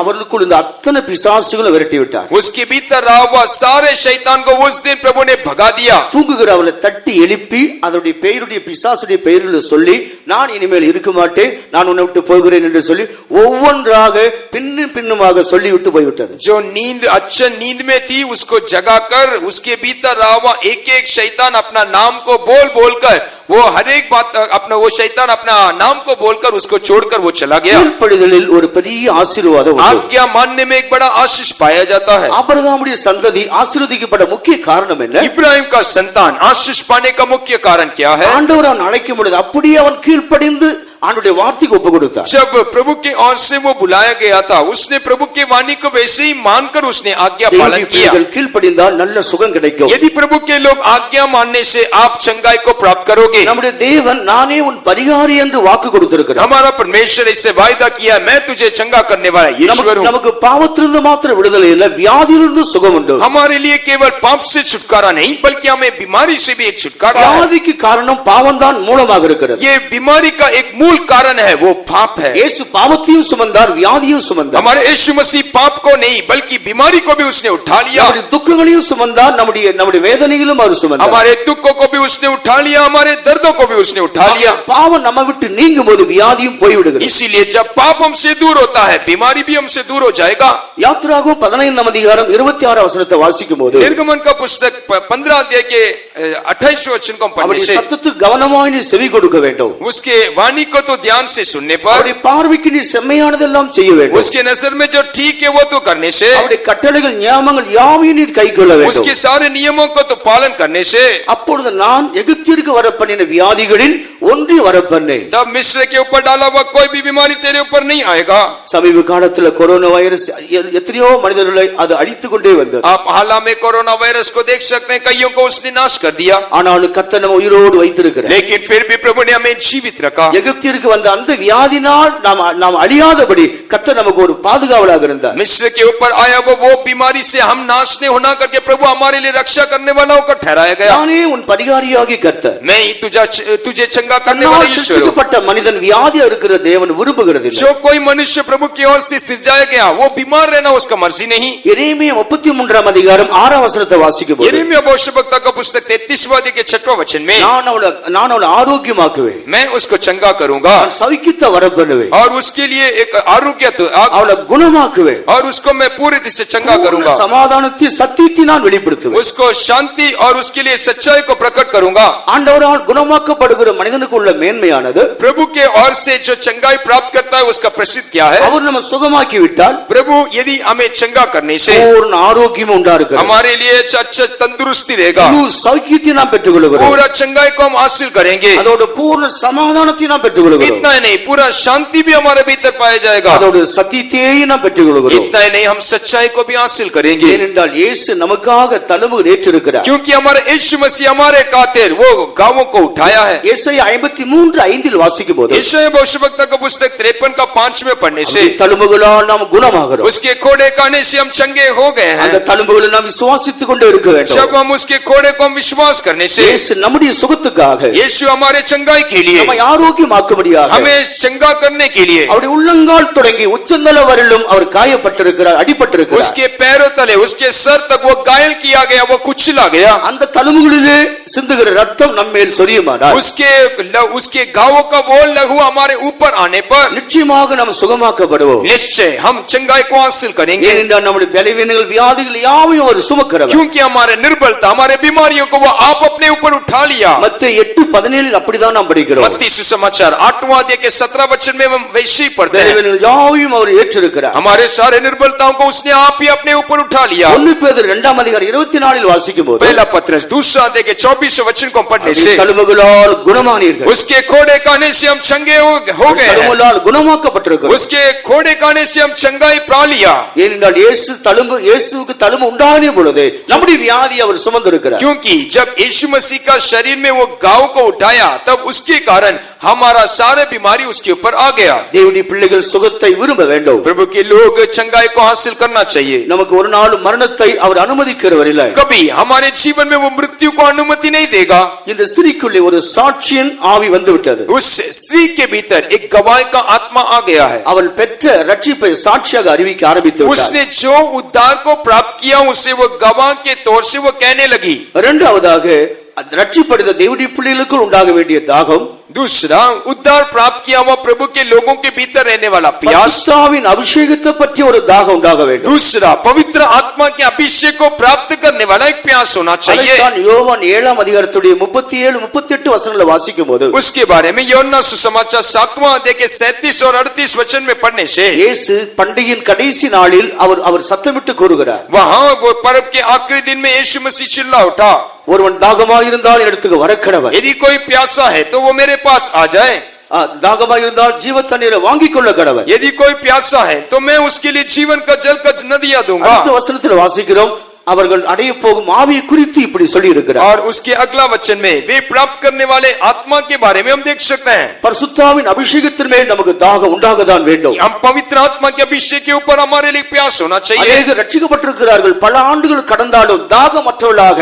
பரிசுத்தாவின் அபிஷேகத்தை பெறாதவர்களாக ஜீவிக்கிறார்கள். कई लोग उद्धार प्राप्त करने के बावजूद भी कई समय तक उनके भीतर पवित्र आत्मा के अभिषेक को प्राप्त करने वाला वो प्यास रहित वो पाए जाते हैं। இந்த பரிசுத்தாவி நமக்குள்ளே வரும் பொழுது, ये पवित्र आत्मा हमारे भीतर आने से தேவாதி தேவன் நமக்குள்ளே வந்து பிரவேசிக்கக்கூடிய ஒரு வாசல் திறக்கப்படுகிறது. ईश्वरों का परमेश्वर हमारे भीतर प्रवेश करने के लिए एक मार्ग खुल जाता है। அந்த அபிஷேகத்தின் மூலமாக தேவன் நமக்குள்ளே வாசம் பண்ண ஆரம்பிக்கிறார். वो पवित्र आत्मा के अभिषेक के द्वारा वो परमेश्वर हमारे भीतर वास करता है। இந்த சரீரம் தேவனுடைய ஆலயமாய் மாற்றப்படுகிறது. ये शरीर परमेश्वर का मंदिर होकर बदल जाता है। இந்த சரீரம் கர்த்தருக்கென்று வேறு பிரிக்கப்படுகிறது. ये शरीर प्रभु के लिए अलग हो जाता है। அபிஷேகம் பண்ணப்பட்ட சரீரம் கர்த்தருக்குரியதாய் மாற்றப்படுகிறது. अभिषेक प्राप्त किया हुआ ये शरीर प्रभु के लिए ठहराया गया है। அவர் மீட்கப்படும் நாளுக்காக இந்த பரிசுத்தாவை முத்திரையாக தருகிறார். वो छुटकारा के लिए छुटकारा के दिन के लिए पवित्र आत्मा को एक मोहर होकर प्रभु ने दिया है। இந்த பரிசுத்தாவின் மூலமாக நாம் பெறுகிற பல ஆசீர்வாதம் இருந்தாலும் पवित्र आत्मा के द्वारा कई आशीषों को हम प्राप्त करने से भी அதுல முக்கியமான ஒரு விஷயத்தை நான் உங்களோடு பகிர்ந்து मैं கொள்கிறேன். उसमें विशेष तौर से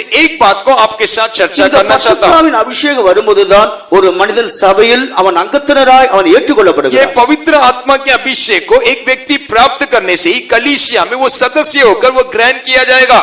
அவன் சபைக்குள்ளே ஒரு அவயவமாக அங்கீகரிக்கப்படுகிறார். वो कलीसिया के भीतर एक अंग होकर वो ग्रहण किया जाएगा। நிச்சயமாகவே ஒவ்வொரு மனிதனும் ஞானஸ்நானம் பெற்ற பின்பு பரிசுத்தாவின் அபிஷேகத்தை பெறுவது கட்டாயமான ஒரு கட்டளையாக இருக்கு. पवित्र आत्मा पानी के बपतिस्मा लेने के बाद पवित्र आत्मा के अभिषेक को पाना वो प्रभु के ओर से ठहराया हुआ एक नियम है, वो अनिवार्य है।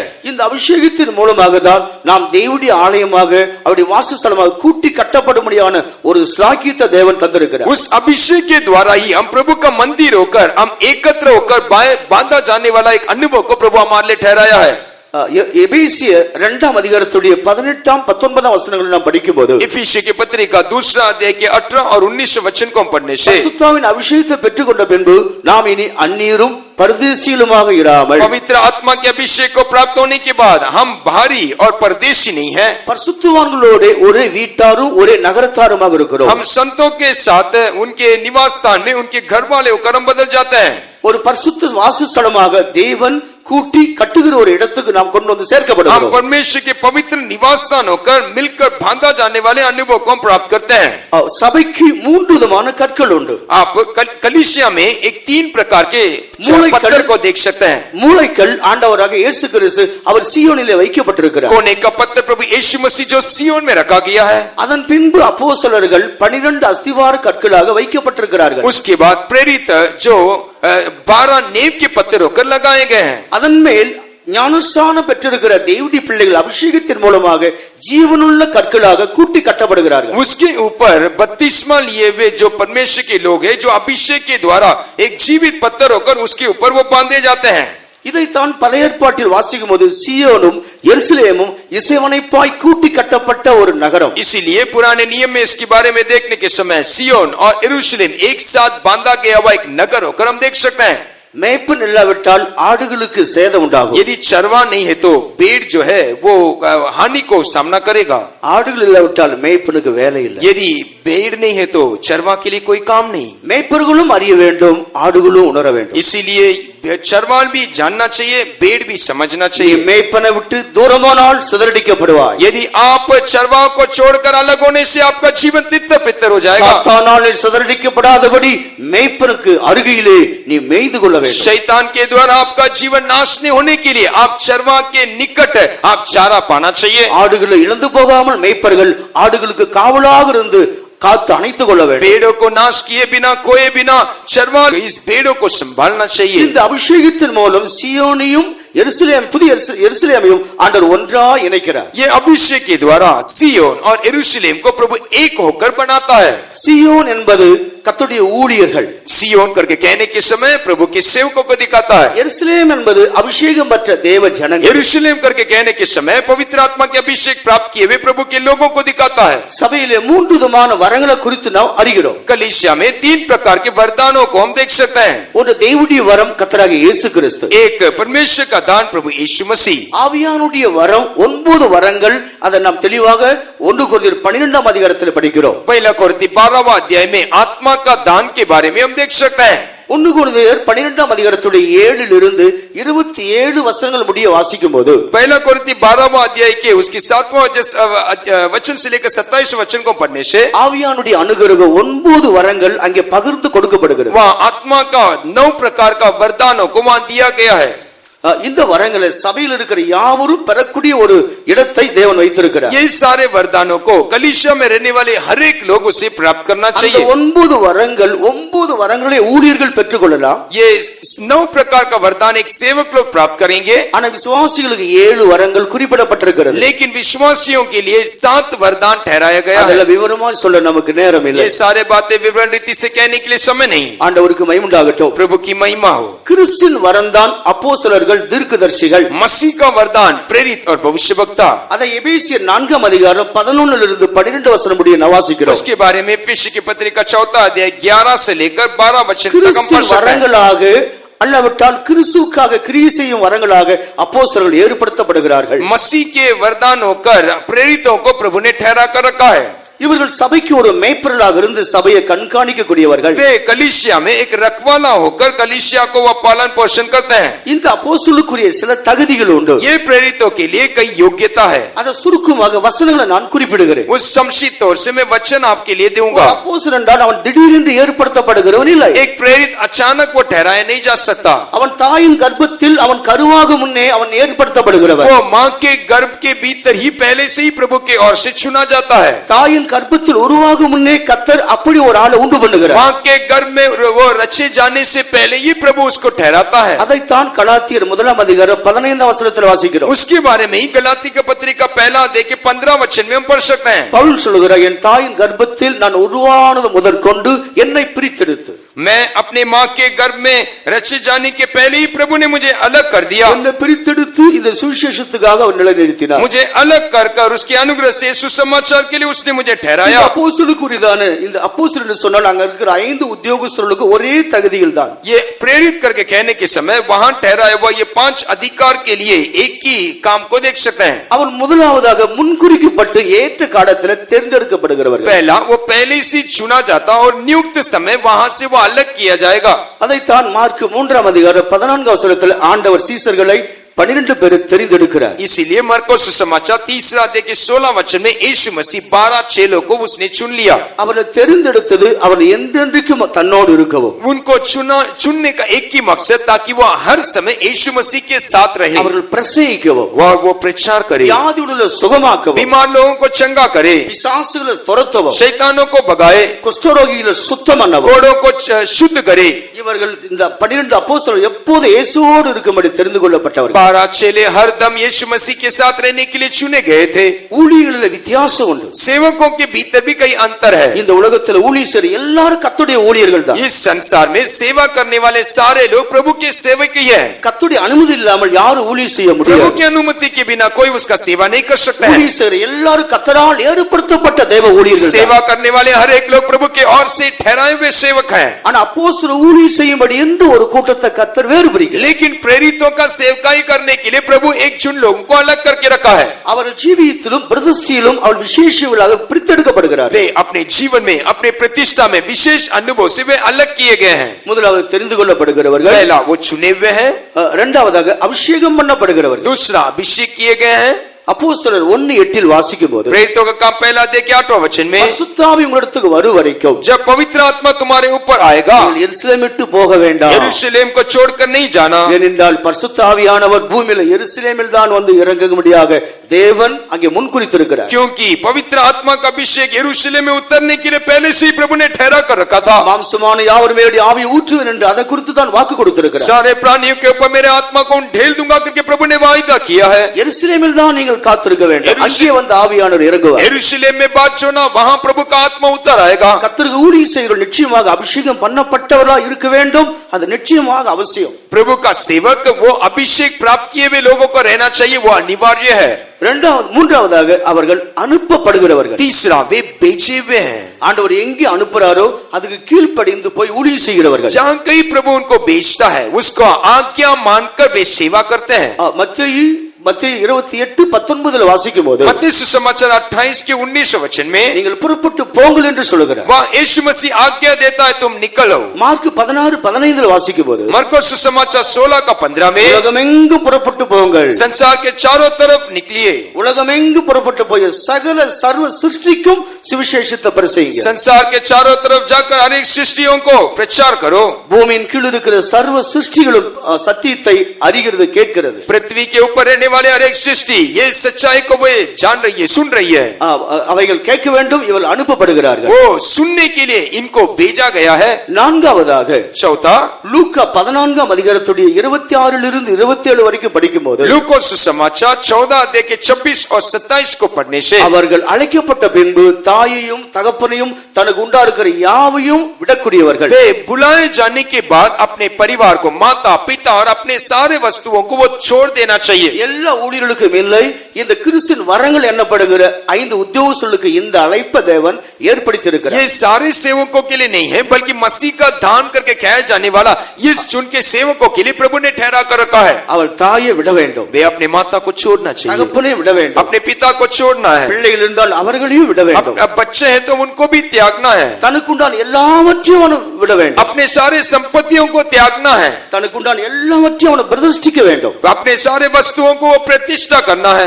எல்லாவற்றையும் பிரதிஷ்டித்த பின்பு सारे बातों को प्रतिष्ठा करने के தன் बाद ஜீவனையும் அவன் வெறுக்க வேண்டும். अपने प्राण को भी वो नफरत करना चाहिए. அதே அதிகாரத்துடைய 33 வாசிக்கும் போது उसी अध्याय के 33वें वचन को पढ़ने से தனக்கு உண்டான எல்லாவற்றையும் வெறுத்து விட்டு தன் ஜீவனை வெறுக்காதவன் எனக்கு சீசன் இல்லை. सारे वस्तुओं को नफरत करके जो कोई अपने प्राण को भी नफरत नहीं करता वो मेरा चेला नहीं हो सकता. அவன் எல்லாவற்றையும் விட்ட பின்பு தன் ஜீவனையும் அவன் வெறுத்து கர்த்தருக்காக ஜீவிக்க வேண்டும். सब कुछ छोड़ने के बाद वो अपने प्राण को भी नफरत करना चाहिए. தன்னையும் அவன் வெறுத்து விட வேண்டும். वो अपना सब कुछ वो त्याग कर उसको नफरत करना. கடைசியாக நாம் படிக்கும் பொழுது आखिरी में हम देखने के समय ஒரு அப்போஸ்தலன் வந்து விசுவாசத்துல ஜீவிக்க கூடியவன். एक प्रेरित वो विश्वास में जीवन बिताना है. ரோமர் 14:23 கடைசி வசனத்துல வாசிக்கிற வேளையில் रोमियो की पत्रिका 16 के 23वां आखिरी वचन को हम देखने से விசுவாசத்துல வராத யாவும் பாவம் ஆகையால் ஒரு அப்போஸ்தலன் விசுவாசத்திலே அவன் ஜீவிக்க வேண்டியவன். विश्वास के बिना आने वाला हर एक बातें वो पाप है. एक प्रेरित वो विश्वास से जीवन बिताना चाहिए. இந்த கன்வென்ஷன் நிமித்தம் எவ்வளவு தேவைகள் இருந்தாலும் இங்க இருக்கிற சகோதரர் விசுவாசத்தில் எல்லாம் செய்து ये கொண்டிருக்கிறார். सम्मेलन में कई आवश्यकता हमारे लिए रहने पर भी यहाँ का भाई हर एक बातों को उसने विश्वास से किया. எங்களுக்கு ஒன்று உண்டு, தேவன் இருக்கிறார். हमारे लिए एक ही है, हमारा परमेश्वर हमारे संग है. யாரும் கிடையாது. एक सेवक के लिए और कोई नहीं, அவனுக்கு ஒன்றும் கிடையாது, யாரும் எந்த விதமான சப்போர்ட்டும் கிடையாது. उसके लिए और कोई नहीं, कोई सहायता भी उसके लिए नहीं. ஒரு சந்தர்ப்பத்துல ஒரு விசுவாசி அந்த சபையில் உள்ளதான ஊழியக்காரர் ஏதோ ஒரு விதத்துல அவர் வந்து திட்டி இருக்கிறார். एक सेवक जो है उसके कलीसिया में एक विश्वासी को उन्होंने कोई बात के लिए उन्होंने डांटा. அதை நான் நேரடியாக கேட்கவில்லை, சொல்லி நான் கேள்விப்பட்டிருக்கேன். मैं तो सीधे उसको नहीं जाना, लेकिन कोई तो मुझे बोला, उससे मैंने जान लिया. இந்த செய்தியை அந்த சபைக்குள் உள்ள ஒரு மூத்த விசுவாசி, நல்ல ஒரு ஆவிக்குரிய தேவனுடைய மனிதன் என்ன செய்திருக்கிறார், அந்த ஊழியக்காரரை எதிர்த்து பேசுற அந்த வீட்டுக்கு போயிருக்கிறார். उस कलीसिया के एक वरिष्ठ विश्वासी जो है, जो भाई इस सेवक को सामना किया था, उसके घर जाकर पहुंचे. அந்த விசுவாசி அவர் அன்பாக வைக்கார வைத்துக் கொண்டு, உங்களுக்கு யாராயிலும் எதிர்ப்பா எழுப்பினால் ஒரு மனைவி உண்டு, உங்களுடைய பிள்ளைகள் உண்டு, உங்களுடைய சொந்தக்காரர் உண்டு. वरिष्ठ विश्वासी उस भाई के घर में जाकर, यदि आपका कोई भी सामना करने से आपका पत्नी हो सकता है, आपका बच्चा हो सकता है, அவங்க பேசுவார்கள். आपके लिए शायद वे बात कर सकते हैं. நீ நல்ல புரிந்து கொள், ஊழியர்களுக்கு யாரும் இல்லை, கர்த்தர் பேசுவார் என்று சொன்னார். तुरंत वो वरिष्ठ विश्वासी उनको देखकर कहा, याद रख लेना, सेवक के लिए ऐसे कोई भी नहीं है. மனுஷர்கள் எல்லாம் அவங்க அழைத்த கர்த்தர் அவங்களுக்காக பரிந்து பேசுவார். मनुष्य नहीं, बल्कि उनको बुलाए वो परमेश्वर उनके पक्ष में वो बातें करेगा. ஊழியர் மேல் கை போடாதே என்று எச்சரித்திருக்கிறார். सेवक के ऊपर हाथ नहीं डालना करके उसको चेतावनी दिया. ஊழியனுக்கு யார் உலகத்தில் உண்டு? एक सेवक के लिए एक संसार में कौन है? ஒரு மனுஷரும் அவளுக்கு ஆதரவு இல்லை. कोई भी संसार में एक सेवक के लिए नहीं. அவர்கள் அழைத்த ஆண்டவரே அவளுக்கு உதவி. उनको बुलाए वो परमेश्वर ही उनका सहायक है. அவர்கள் அழைத்த ஆண்டவரே அவளுக்கு மேன்மையாக இருக்கிறார். उनका बुलाए वो परमेश्वर ही उनके लिए सब में सब कुछ है. அவருடைய சுதந்திரமாக இருக்கிறார். वही उनका मिरास होकर है. ஆகையால் இப்படி பரிசுத்தாவின் அபிஷேகத்தின் மூலமாக தாகம் உண்டாகிறவர்களுக்கு தேவன் அபிஷேகத்தை கொடுத்து ஒரு சபைக்குள்ளே ஒரு கல்லாய் கொண்டு வந்து சேர்க்கிறார். इसीलिए जो पवित्र आत्मा के अभिषेक को प्राप्त किए, उनके भीतर एक प्यास आकर, कलीसिया के भीतर प्रभु उनको एक पत्थर होकर उनको लेकर आता है. கேட்டு சொன்னாரு கீர்த்திகள தன் சியோனோ எருசலேமோனோ, கேட்டு சொன்னாரு கீர்த்திகள தன் சியோனோ எருசலேமோனோ, சேவித்து சொன்னானோ தானினை சூழ்ச்சி செமலனு மறைச்சி சந்தோஷமோதோ, சேவித்து சொன்னானோ தானினை சூழ்ச்சி செமலனு மறைச்சி சந்தோஷமோதோ, ஆனந்தம் ஆனந்தம் ஆனந்தமே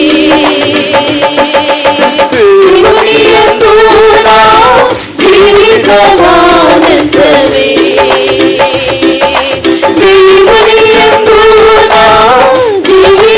జీవితమానందమే ఆనందో.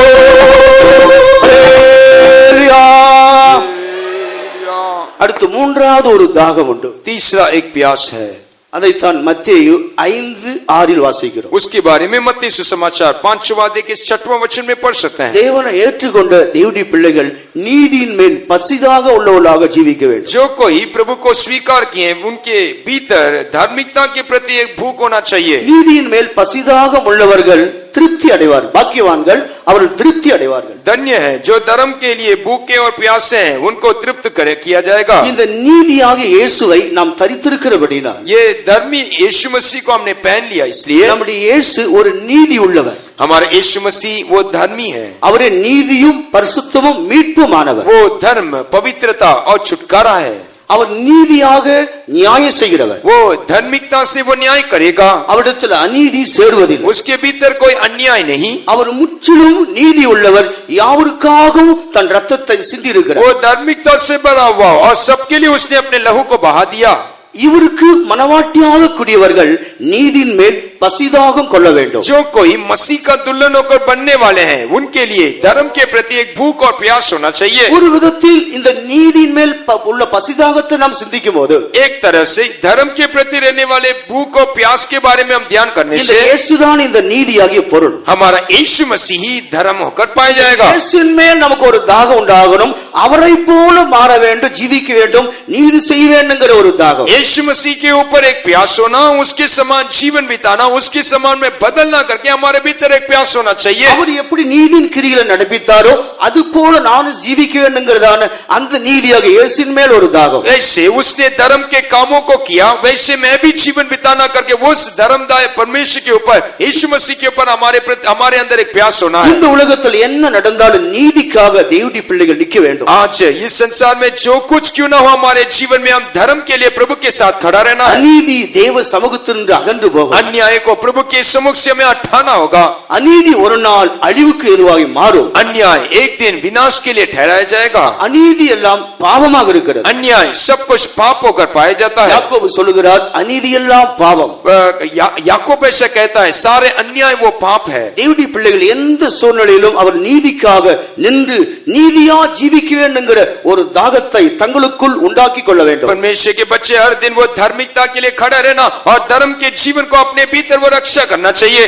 வெளிப்படுத்தல் 22:11 படிக்கும்போது, प्रकाशित वाक्य 22वां अध्याय के 11 वचन को हम पढ़ने से, நீதி செய்கிறவன் இன்னும் நீதி செய்யட்டும், धर्म और भी धर्म का काम करे. நீதியின் பூரணத்தை நாம் அடைய வேண்டும். हम धार्मिकता की उस सिद्धता को हम हासिल करना चाहिए. நீதியிலிருந்து நீதிக்கு நாம் கடந்து போக வேண்டும். धार्मिकता से धार्मिकता में हम आगे बढ़ना है. ஆகையால் தேவனுடைய பிள்ளைகள் நீதியின் மேல் பசிதாகம் கொண்டு அந்த நீதியை நிறைவேற்றுவதற்காக எப்பொழுதும் அவர்கள் பிரயாசப்பட வேண்டும். इसीलिए धर्म के प्रति हम भूख और प्यास सेना और उस धार्मिकता को पूरा करने के लिए हर वक्त प्रयास करना. நீதிமான்களை அவர் ஒருபோது தள்ளாட वो ஓட்டார். धर्मी व्यक्ति को वो कभी हाथ नहीं छोड़ेगा. நீதிமான்களை பசினால் அவர் வருந்த वो ஓட்டார். धर्मी व्यक्ति को कभी भूखा नहीं छोड़ेगा. நீதிமான்களுக்காக கர்த்தர் வெளிச்சத்தை பூமியிலே வைத்திருக்கிறார். धर्मी लोगों के लिए प्रभु ने इस संसार में प्रकाश ज्योति को रखा है. நீதியும் நியாயமும் செய்தால் நம்முடைய சிங்காசனம் உறுதிப்படும். धर्म और न्याय करने से हमारा सिंहासन स्थिर किया जाएगा. ஆகையால் ஒரு காலத்தில் நாம் அநீதி உள்ளவர்களாக அநியாயம் செய்கிறவர்களாகவே வாழ்ந்து கொண்டு एक வந்தோம். समय हम अन्याय से भरे हुए थे, हमारा जीवन वैसा रहा. ஆனால் நீதியின் மேல் ஒரு பசிதாக நமக்கு தேவை. தேவன் அதை நமக்கு தருகிறார். इसीलिए हमारे भीतर धर्म के प्रति एक प्यास चाहिए, प्रभु वो हमारे लिए देता है. அடுத்து நான்காவதாக நமக்கு உண்டாக வேண்டிய ஒரு தாகம், चौथा हमारे भीतर रहने वाला प्यास, வேத வசனங்கள் எல்லாம் நிறைவேறத்தக்கதாக ஒரு தாகம். परमेश्वर के वचन पूरा होने के लिए एक प्यास होना चाहिए. வேத வசனங்கள் எல்லாம் நம்மில் நிறைவேற்றப்பட வேண்டும். வேத வசனங்கள் எல்லாம் நாம் நிறைவேற்ற வேண்டும்ங்கிற ஒரு தாகம். प्रभु का वचन मेरे जीवन में पूरा होना चाहिए और मैं परमेश्वर के वचन को पूरा करना है करके एक प्यास हमारे भीतर होना चाहिए. யோவான் எழுதின சுவிசேஷம் 19ஆம் அதிகாரத்துடைய 28வது வசனத்தில் வாசிக்கும் போது, யோहन्ना सुसमाचार 19वां अध्याय के 28वें वचन को पढ़ने से, இயேசு தன்னுடைய ஆவியை பிதாவுக்கு ஒப்பு கொடுத்த பொழுது, यीशु मसीह अपने प्राण को, आत्मा को जब प्रभु पिता के हाथ में सौंप दिया, பிதா தன்னை குறித்து அவர் சொல்லி இருந்த, அவரை குறித்து எழுதியிருந்த, அவரை குறித்து சொல்லப்பட்டிருந்த தீர்க்கதரிசனங்கள் யாவையும் நிறைவேற்றி விட்டார். उसने उसके प्रति पिता का हुआ हर एक भविष्यवाणी का वचनों को उसने पूरा कर दिया. அவர் நிறைவேற்ற வேண்டிய 5 ஆகமங்கள் எழுதப்பட்டிருக்கிறது. उसने वो पूरा करने वाले 5 बातों को प्रभु का वचन அவர் कहता है. நிறைவேற்ற வேண்டியவைகளை சங்கீத புஸ்தகத்திலே நாம் எழுதியிருக்கிறத வாசிக்கிறோம். जो कुछ उसको पूरा करना था वे सारे बातें भजन संगीता में स्पष्ट रीति से लिखा பல गया है. தீர்க்கதரிசிகளும் அவரை குறித்து தெளிவாக தீர்க்கதரிசனம் உரைத்துக் கொண்டே வந்தார்கள். कई भविष्यवक्ता उसके बारे में स्पष्ट रीति से भविष्यवाणी किए. இவைகள் எல்லாம் ஒவ்வொன்றாக நிறைவேற்றப்பட்டு கொண்டே வந்தது. वो सारे बातें एक एक होकर वो पूरा किया गया. கடைசியாக சிலுவையில தாகமா இருக்கிறேன் என்று அவர் ஏன் கேட்கிறார்? आखिरी में कालवरी क्रूस में मैं प्यासा हूं करके प्रभु यीशु मसीह क्यों कहता है? அவருடைய சரீரத்தில் ஒரு தாகமும் கிடையாது. वो उसके शारीरिक प्यास नहीं, அந்த யோவான் தெளிவாக சொல்லுகிறார். योना उसको स्पष्ट रीति से कहता है. 4 சுவிசேஷங்களிலும் யோவானுடைய சுவிசேஷம் தான் தெளிவான ये சுவிசேஷம். 4 सुसमाचार में योना सुसमाचार बहुत ही स्पष्ट रीति से लिखा गया है, ஏனென்றால் அவன் இயேசுவோடு கூட இருந்து கண்களால் கண்டவன். क्योंकि वो यीशु मसीह के साथ हरदम रहकर हर एक बातों को उसने आंखों से देखा. ஆகையால் தான் மற்ற சுவிசேஷங்களை விட யோவான் எழுதின சுவிசேஷங்களில் தெளிவாக விஷயங்கள் எழுதப்பட்டிருக்கிறது. इसीलिए बाकी सुसमाचार से बढ़कर योना सुसमाचार में बहुत ही स्पष्ट रीति से लिखा गया है. தாகமா இருக்கிற என்று வேத வசனத்தில் எழுதப்பட்டிருக்கிறது. प्यासा हूं करके प्रभु के वचन में लिखा गया है. அந்த வசனம் நிறைவேறத்தக்கதாக தான் சிலுவையிலே தாகமா இருக்கிறேன் என்று அவர் குறிப்பிடுகிறார். वो वचन पूरा होने के लिए ही कालवरी क्रूस में मैं प्यासा हूं करके उसने कहा. அந்த வசனம் நிறைவேற்றப்பட்ட பின்பு जब वो वचन पूरा हो गया, இந்த வசனங்கள் நமக்குள்ளே நிறைவேற வேண்டும். ये वचन हमारे जीवन में भी पूरा होना चाहिए. வசனங்கள் எல்லாம் நம்மூலம் நிறைவேற்றப்பட வேண்டும். வசனங்களை கைக்கொண்டு ஜீவிக்க வேண்டும்ங்கிற ஒரு தாகம் நம்முடைய ஆத்மாவுக்குள்ளே வர हर வேண்டும். एक वचन हमारे द्वारा पूरा किया जाना चाहिए और वो वचन को हमारे जीवन में हम पकड़कर उसके अनुसार हमारे जीवन को हम बांधना है. 119 சங்கீதம் முதலாம் வசனத்திலே நாம் படிக்கும்போது 119 भजन के पहला वचन को हम पढ़ने से, கர்த்தருடைய வசனத்தின்படி நடக்கிற உத்தம மார்க்கத்தார் பாக்கியவான்கள். जो कोई प्रभु के वचन के अनुसार चलने वाले वो धन्य है. நாம் ஒரு பாக்கியவான்கள் ஆனால் வேத வசனத்தை கைக்கொண்டு அதன்படி ஜீவிக்க வேண்டும். यदि हम धन्य है तो परमेश्वर के वचन के अनुसार हम आगे चलना चाहिए. வசனத்தை கேட்டு அதன்படி செய்கிறவனே பரலோகத்தில் ஒரு உயர்ந்த நிலையில जो வைக்கப்படுவார். कोई वचन को सुनता है और उसके अनुसार चलता है वो स्वर्ग में ऊंचे स्थान में रखा जाएगा. வேதத்தை கைக்கொண்டு போதிக்கிற மனுஷன் பாக்கியவான். जो कोई प्रभु के वचन के अनुसार चलकर उसको सिखाता है वो நாம் धन्य है. கைக்கொண்டு போதிக்கிறதை நாம் கைக்கொண்டு போதிப்பதை ஜனங்கள் கேட்கும்போது அதிலே ஒரு ஜீவன் உண்டு. यदि हम वचन के अनुसार चलकर उसको सिखाते हैं, उसको सुनने वालों के भीतर एक जीवन काम करेगा. யாக்கோபு சொல்லுகிறார், நீங்கள் வசனத்தை கேட்கிறவர்களாக மாத்திரமில்லை அதன்படி செய்கிறவர்களாக இருங்கள். याकूब अपनी पत्रिका में लिखता है कि तुम वचन को सुनने वाले बल्कि नहीं उसके अनुसार चलने वाले रहो. நாம் கேட்கிற வசனம் எல்லாம் ஆவியாய் ஜீவனமாய் நமக்காக தரப்படுகிறவைகள். हमारा वचन जो कुछ हम सुनते हैं वो आत्मा और जीवन होकर हमारे लिए दिया जाता है. தேவனுடைய பிள்ளைகள் எதனால் பிழைக்கக்கூடியவர்களாக இருக்கிறோம்? प्रभु के लोग कैसे हम बचाए जाएंगे? அவருடைய வாயிலிருந்து புறப்படுகிற ஒவ்வொரு வார்த்தைகளிலும் उसके मुंह से निकलने वाले हर एक वचन के द्वारा அந்த வார்த்தைகள் நம்ம உயிர்ப்பிக்கிறது. वो वचन हमें जिलाता है, அந்த வார்த்தை நம்ம वो சுத்திகரிக்கிறது. वचन हमें शुद्ध करता है, அந்த வார்த்தை நம்ம वो பலப்படுத்துகிறது. वचन हमें बलवंत करता है, அந்த வார்த்தை இருளுள்ள நேரத்தில் நமக்கு வெளிச்சமா இருக்கிறது. वो वचन अंधकार के समय हमारे लिए ज्योति होकर रहता அந்த है, வசனமே நம்முடைய கால்களுக்கு தீபமாக இருக்கிறது. वो वचन हमारे पैर के लिए वो दीपक होकर रहता है. தேவனுடைய பிள்ளைகளே, வேத வசனத்தை நாம் கேட்கிறோம். इसीलिए प्रभु के लोगों हम परमेश्वर के वचन को हम सुनते हैं. வேத வசனங்கள் நமக்கு போதிக்கப்படுகிறது. प्रभु का वचन हमारे लिए सिखाया जाता அது है. எதற்காக போதிக்கப்படுகிறது? वो क्यों सिखाया जाता है? பூமியில காற்று வீசுவது போலவா? जैसे इस पृथ्वी में पवन बहता है, அது எங்க போகணுமோ போய்க்கொண்டே वो இருக்கும். कहां जाएगा वैसे वो निकल जाएगा. அது ஒரு இடத்தில் நிற்பதில்லை. वो एक जगह में नहीं ठहरता, பூமி எங்கு சுற்றி வருகிறது. वो पूरे पृथ्वी घूमता रहेगा. நாம் ஒரு காற்றை போல உள்ள மனிதர்கள் கிடையாது. हम पवन के समान, हवा के समान रहने वाले प्रभु के लोग नहीं. கேட்கிற வசனங்களை முற்றிலும் கைக்கொண்டு ஜீவிக்கும்படி தேவன் விரும்புகிறார். हम जो कुछ वचन को सुनते हैं उस वचन को वैसे ही हमारे जीवन में हम अमल में लाना चाहिए. வேதத்தை கேளாதபடி தன் செவியை விளக்குகிறவன் அவருடைய ஜெபம் அருவருப்பானது. जो कोई परमेश्वर के वचन को सुनने के लिए अपने कान को बंद करता है उसका प्रार्थना घृणित है. வேத வசனத்தை கேட்கிற விஷயத்துல நம்ம உண்மையுள்ளவர்களாக இருக்க வேண்டும். परमेश्वर के वचन को सुनने के लिए हम वफादार होकर रहना चाहिए. பவுல் நல்ல போதித்துக் கொண்டிருந்தார். संत पौलुस अच्छी रीति से प्रचार कर रहे थे. அநேகர் இரவெல்லாம் உட்கார்ந்து कई கேட்டுக்கொண்டிருந்தார். लोग रात पूरा बैठ के उसके वचन को सुन रहे थे, ஆனா ஒரு வாலிபன் அங்கே தூங்கினான். लेकिन एक जवान वहां बैठ के सो गया. அவருடைய தூக்கம் அவனை கீழே விழ வைத்தது. उसका नींद उसको नीचे गिरा दिया. அவன் கீழே விழுந்தான், அவன் இறந்து போனான். वो नीचे गिरा और मर गया. தூக்கம் மரணத்தை கொடுக்கும். एक नींद उसके जीवन में मृत्यु लाएगा. ஆண்டவருக்கு மகிமை உண்டாகட்டும். प्रभु की महिमा हो. வேத வசனம் நமக்குள்ள கொழுந்து விட்டு எரிகிற ஒரு அழியாத மறையாத ஒரு பொக்கிஷம். परमेश्वर का वचन हमारे भीतर जो है वो जलने वाला एक धन होकर रहना चाहिए. இந்த வசனங்கள் நமக்குள்ள கேட்கப்படும் போது இருதயம் கொழுந்து விட்டு அது பிரகாசிக்கப்பட வேண்டும். जब हम ये वचन को सुनते हैं, ये वचन हमारे भीतर जलते हुए वो प्रकाशमान होना चाहिए. வயிறு கற்களை எங்கேயும் மறைத்து வைக்கவே முடியாது. आप चमकने वाला हीरा को आप कहीं छिपा नहीं सकते हैं. இருட்டுக்குள்ளே கொண்டு போய் வைத்தாலும் அந்த இருட்டுக்குள்ளே அது பிரகாசிக்கும். आप वो हीरा को लेकर अंधकार के या कमरे में अंधियारा कमरे में रखिए, आप उसको छिपा नहीं सकते हैं. அதான் பேசுகிறார், பிரகாசிக்கிறதான வசனங்கள். इसीलिए प्रभु ऐसे कहता है उसका वचन वो प्रकाशमान रहता ஜீவ है. வசனத்தை பிடித்துக்கொண்டு உலகத்தில் சுடர்களை போல பிரகாசிக்கிற जीवन நீங்கள் के वचन को पकड़ते हुए इस संसार में दीपकों के समान हम चमकना चाहिए. அந்த वசனத்தை பிடித்துக்கொண்டால் அந்த வசனம் பிரகாசிக்கிறது. वो वचन को हम पकड़ने पर वो वचन हमारे जीवन में वो प्रकाशमान होगा.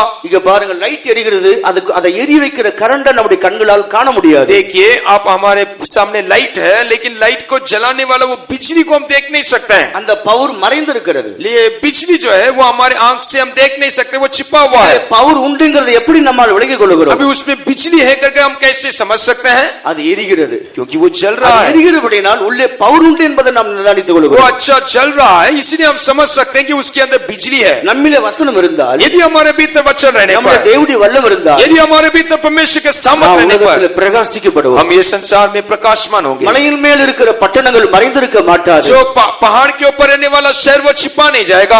நாம் ஒரு சுடர்களாக பிரகாசிக்கும்படி இந்த வசனங்களை நாம் பற்றிக் கொள்ள हम வேண்டும். दीपक के समान चमकने के लिए सारे वचन को हम थामे रखना चाहिए. அந்த வசனத்தின்படி நடக்கிற உத்தம மார்க்கத்தார் பாக்கியவான்கள். उस वचन के अनुसार चलने वाले ये लोग जो है वो धन्य है. வசனத்தை கேட்கிற காதுகள் பாக்கியம் உள்ளது. वचन को सुनने वाले ये कान वो धन्य है. வசனத்தை போதிக்கிற நாவு பாக்கியம் உள்ளது. वचन को प्रचार करने वाले हम भी धन्य हैं. வசனத்தின் பாதையிலே அடியெடுத்து வைக்கிற பாதங்கள் பாக்கியம் உள்ளது. वचन के अनुसार चलने वाले वो पैर वो धन्य हैं. தேவனுடைய பிள்ளைகளாகி நாம் வசனத்தை நிறைவேற்றிக் கொள்ள வேண்டுகிற தாகத்தை நமக்குள்ளே நாம் உண்டாக்கி கொள்ள வேண்டும். परमेश्वर के बच्चे हम जो है वचन को निभाना है, ऐसे एक प्यास हमारे भीतर उत्पन्न होना चाहिए. ஒவ்வொரு நாளும் நாம் கர்த்தருடைய வசனத்தை தியானித்து அதன்படி ஜீவிக்கும்படி தெளிவுள்ளவர்களா ஜீவிக்க வேண்டும். हर एक दिन हम परमेश्वर के वचन को ध्यान करके उसके अनुसार जीवन बिताने वाला एक अनुभव हमारे भीतर चाहिए. அடுத்து ஐந்தாவதாக நாம் வாசிக்கும் பொழுது, अगला पांचवा हम देखने से தேவனுடைய வல்லமையையும் மகிமையும் காண வேண்டிய ஒரு தாகம். परमेश्वर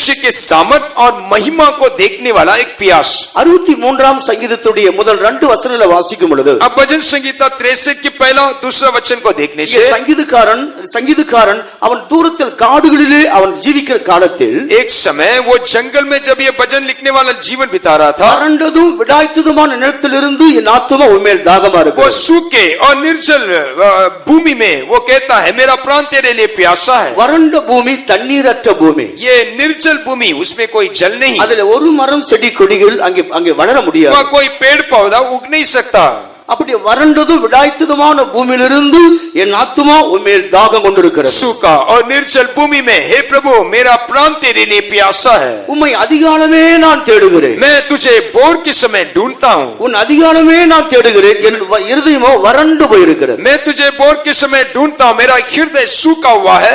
அதிகாலையில் தேடுகிறவர்கள் என்னை கண்டடைவார்கள். जो भोर के समय प्रभु को ढूंढता है वो उसको அதை पाएगा. நீதிமொழிகள் 8, 17, 18 வாசிக்கிறோம். उसके बारे में नीति वचन 8वां अध्याय के 17 और 18 वचन में हम पढ़ सकते தேவனை हैं. அறிந்து கொண்ட பிள்ளைகள் ஒவ்வொரு நாளும் அதிகாலையில தேடி தேவனுடைய வல்லமையும் மகிமையும் காண வேண்டும். जो कोई परमेश्वर को जानते हैं वे भोर के समय प्रभु को ढूंढकर उसके सामर्थ्य और उसकी महिमा को प्राप्त करना चाहिए. ஒவ்வொரு நாள் அதிகாலையில் எழுந்து தேவ சமூகத்தை நாம் தேட வேண்டும். हर एक दिन भोर के समय तरकर उठकर परमेश्वर के समूह को हमें ढूंढना होगा.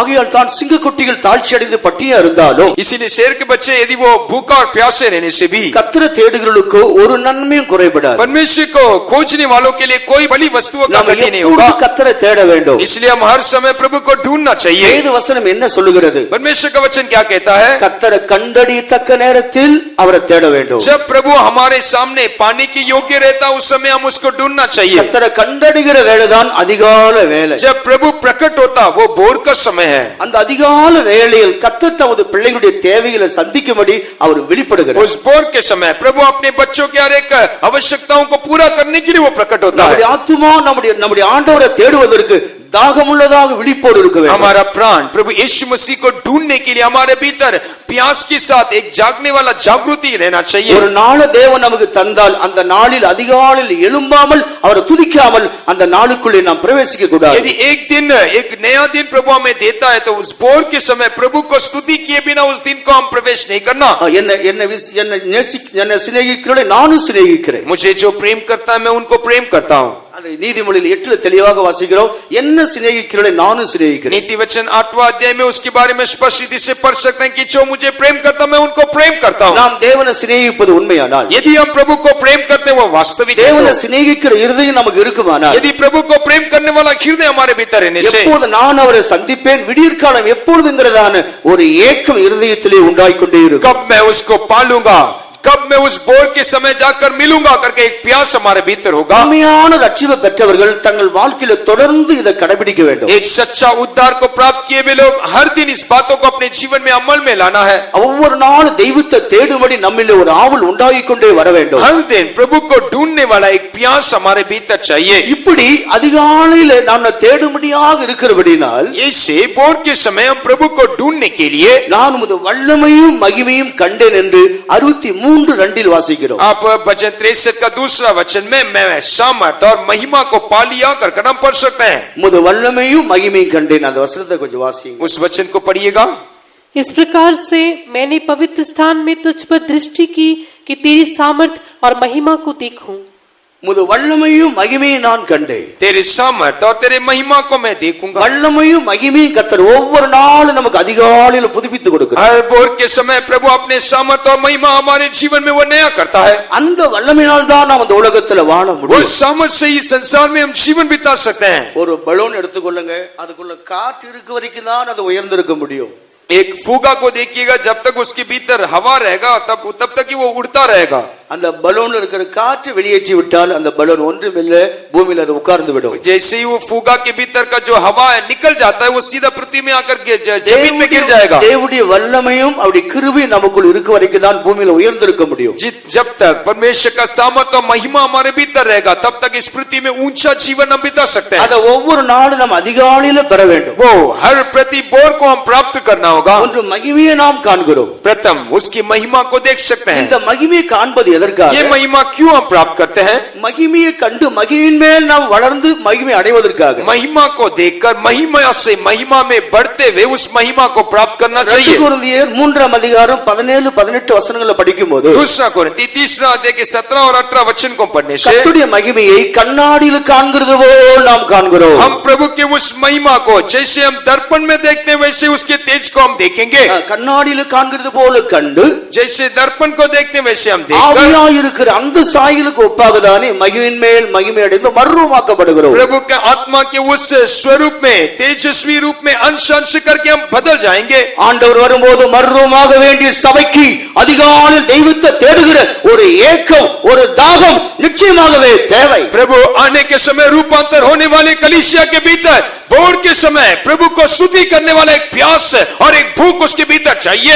எக்கால தொனிக்கும் பொழுது அவரை காண வேண்டுமானால், அவருடைய சாயலை காண வேண்டுமானால், ஒவ்வொரு நாளும் இந்த உலகத்தில் தேவ சாயலை நாம் காண வேண்டும். तुरी फूकने के समय यदि हम परमेश्वर को देखना है तो हर दिन प्रभु के उस स्वरूप में अंश अंश होकर हमें इस पृथ्वी में रहने के समय बदलना होगा. மோசேயை குறித்து தேவன் சொல்லுகிறார், அவர் என்னுடைய சாயலை காண்கிறார். इसीलिए मूसा के बारे में प्रभु ऐसे कहता है कि वो मेरे स्वरूप को देखा. சாயல் அவன் காண்கிறான், நான் அவனோடு மறைமுகமாக அல்ல முகமுகமாய் பேசுகிறேன். मूसा के बारे में प्रभु कहता वो मेरे स्वरूप को देखा, मैं उसके साथ आमने सामने बात करता ஒவ்வொரு हूं. நாள் தெய்வத்தை தேடி அதிகாலை அவருடைய சாயலை நாம் காண வேண்டும். हर एक दिन प्रभु को ढूंढना, बोर के समय हम उसको देखना चाहिए. இயேசு கிறிஸ்து வருகிலே காண்பதற்கு ஒரு பரீட்சையாக தான் ஒவ்வொரு நாள் அதிகாலையில் தேடுகிறதை தேவன் நியமித்து வைத்திருக்கிறார். प्रभु को देखने वाला वो अनुभव को ही प्रभु प्रति बोर को प्रभु को ढूंढने वाला वो अनुभव प्रभु ने हमारे लिए ठहरा कर रखा है. அப்படி நாம் அதிகாலையில் ஆண்டவரை தேடும்போது நம்முடைய இருதயம் கிருபையினால் நிரப்பப்படும். ऐसे बोर के समय हम प्रभु को ढूंढने के समय हमारा हृदय प्रभु के अनुग्रह से भर जाएगा. ஜீவனை பார்க்கிறோம் கிருபை நல்லது. जीवन से बढ़कर प्रभु तेरा अनुग्रह उत्तम है. உலகத்தையும் கொழுப்பையும் உன்னத போல் என் ஆத்மா உனக்குள்ளே சந்தோஷப்படும். मैं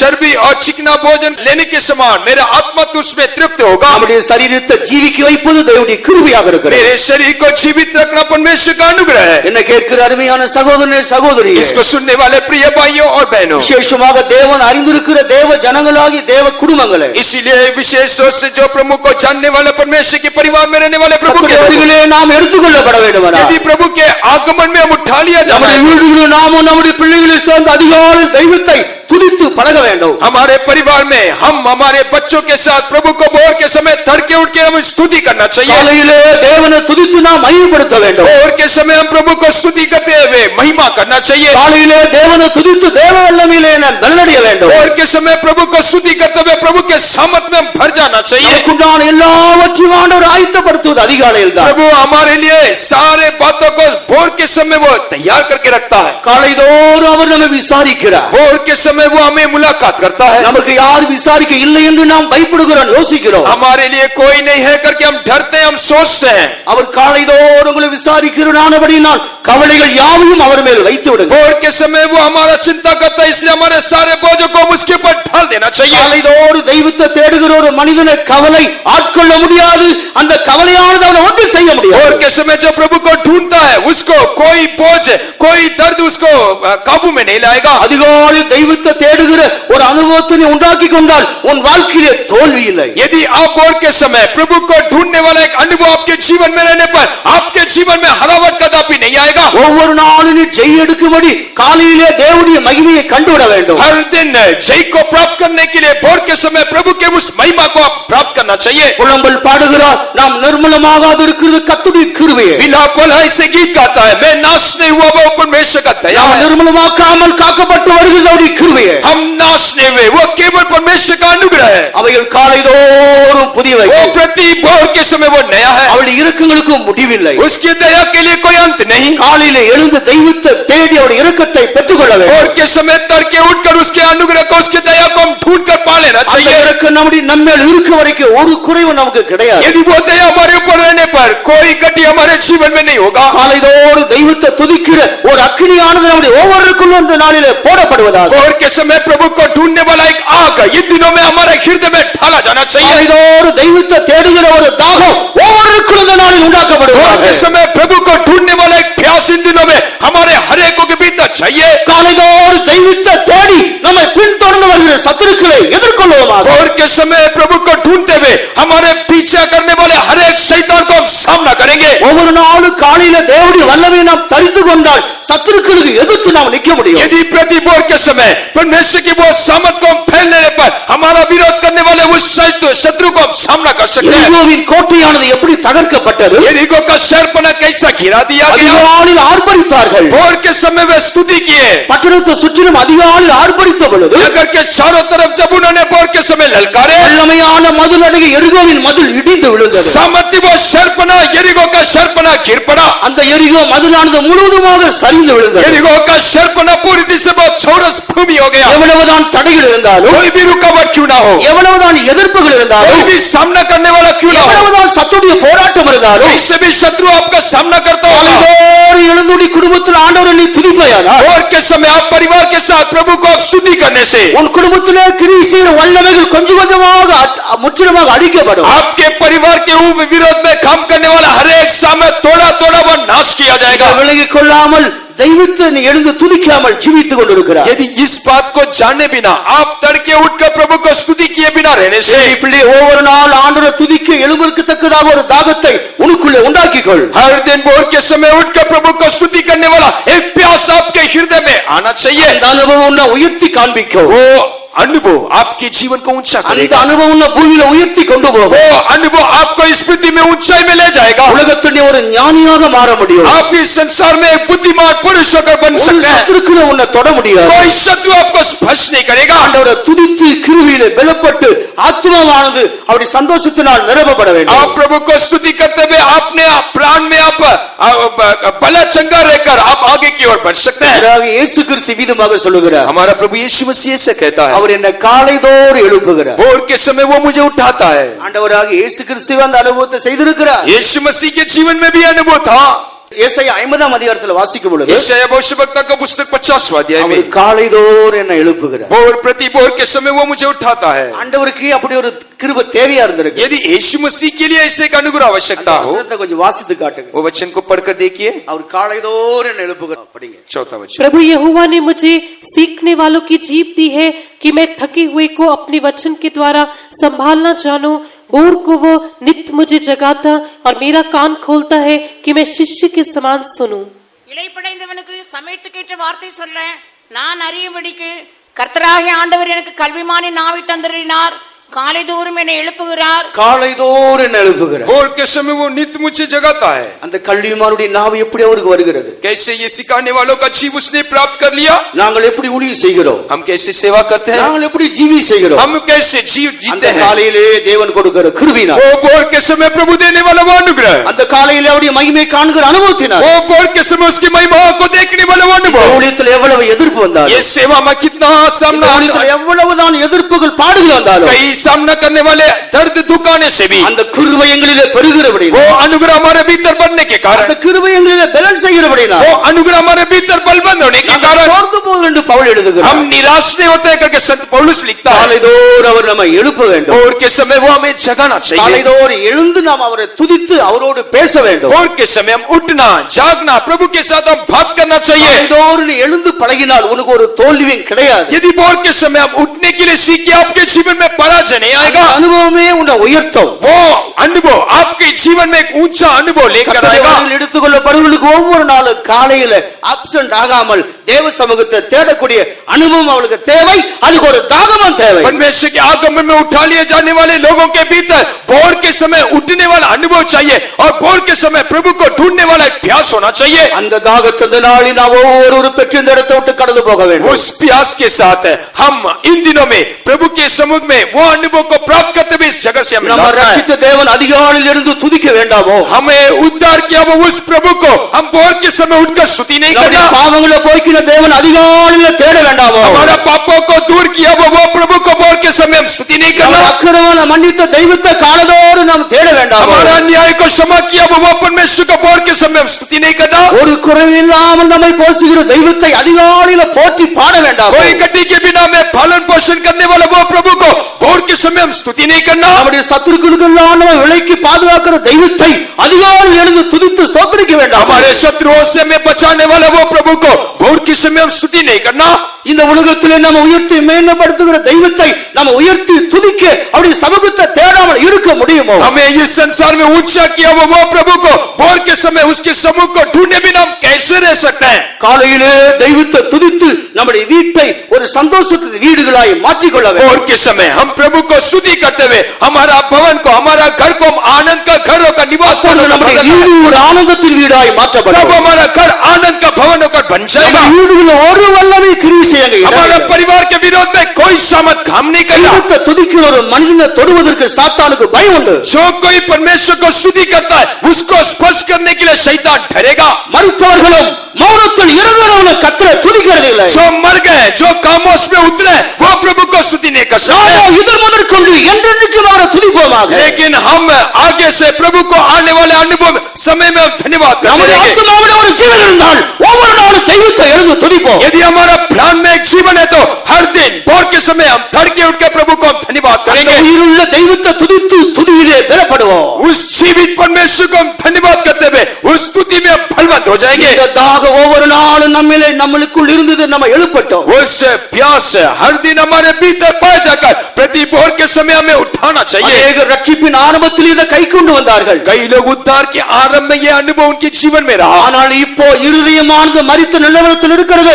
இதையோ அவர்கள் யோசிக்கிறது இல்லை. लेकिन आज उनका हृदय मरा हुआ अवस्था में इन बातों को वह सोचते ही नहीं. நம்முடைய ஆத்துமாவில ஜீவன் இருக்க வரைக்கும் நம்முடைய தெய்வத்தை தேடுவோம். यदि हमारे आत्मा में जीवन रहने तक हम प्रभु को ढूंढना चाहिए. நாம் அவரை துதிக்க வேண்டிய தேவனுடைய பிள்ளைகள். हम परमेश्वर को ढूंढने वाले धन्य करने वाले धन्यवाद कहने वाले प्रभु के लोग हैं. எவ்வளவு விவரமாக தெளிவாக எழுதப்பட்டிருக்கிறது. इतना परमेश्वर के वचन स्पष्टता से लिखा गया है. பூமியின் சிருஷ்டிகள் ஒவ்வொன்றும் தெய்வத்தை காலையிலே துதிக்கிறது. संसार के हर एक सृष्टि लोग परमेश्वर को धन्य करो. பூமியிலே நடமாடுகிற சகல ஜீவராசிகள் தெய்வத்தை துதிக்கிறது. पृथ्वी में रहने वाले हर एक प्राणी परमेश्वर को धन्य करना चाहिए. ஆகாயத்திலே பறக்கிற பறவைகள் தெய்வத்தை துதிக்கிறது. आकाशीय पक्षी परमेश्वर को स्तुति करता है. பூமியின் சிருஷ்டிகள் தெய்வத்தை துதிக்கிறது. पृथ्वी की हर एक सृष्टि प्रभु को स्तुति करता है. எல்லா சிருஷ்டிகளும் ஆளும்படியாக அடக்கும்படியாக பிறந்திருக்கிற மனிதன் எப்படிப்பட்டவன்? यदि ये सारे सृष्टि को राज्य करने वाले मनुष्य कैसा होना चाहिए? மிருகங்களும் பறவைகளும் துதிக்க மனிதன் அதிகாலையில் நித்திரை செய்ய கூடுமோ? यदि पशु और पक्षियां प्रभु को धन्यवाद कर सकते हैं, लेकिन मनुष्य जो प्रभु ने उसको सिरजाया वो खामोश रह सकता है. எழும்புவோமாக. भविष्य के लोगों हम उठ जाएंगे. தெய்வத்தை துதிக்கும்படி அதிகாலையில் எழும்புவோமாக. प्रभु को स्तुति करने के लिए भोर के समय இந்த उठेंगे. தேவனுடைய வல்லமையை பண்ணுவோமாக. हे परमेश्वर के सामर्थ को हम पालेंगे, இந்த தேவனுடைய மகிமையை காண்போமாக. हे परमेश्वर की महिमा को हम देखेंगे। இந்த தாகம் ஒவ்வொரு நாளும் நமக்குள்ள உண்டாவதாக. ये प्यास हर दिन हमारे भीतर आने दे। அவர்களை இயேசு மகிமையில் வெளிப்படும் போது அவரை சந்திக்க உதவியாக இருக்கும். वो लोगों को महिमा में जब यीशु मसीह प्रकट होगा वे उनको साथ जाके मिलेंगे। கர்த்தர் நமக்கு உதவி செய்வாராக. प्रभु हमें सहायता करे। आनंद ऐसा और कहाँ है, ईश्वर जीवन की हर खुशी। आनंद ऐसा और कहाँ है, ईश्वर जीवन की हर खुशी। प्यासा हूँ मैं प्रभु मेरे लिए अभी, आता हूँ मैं करने मर्जी तेरी।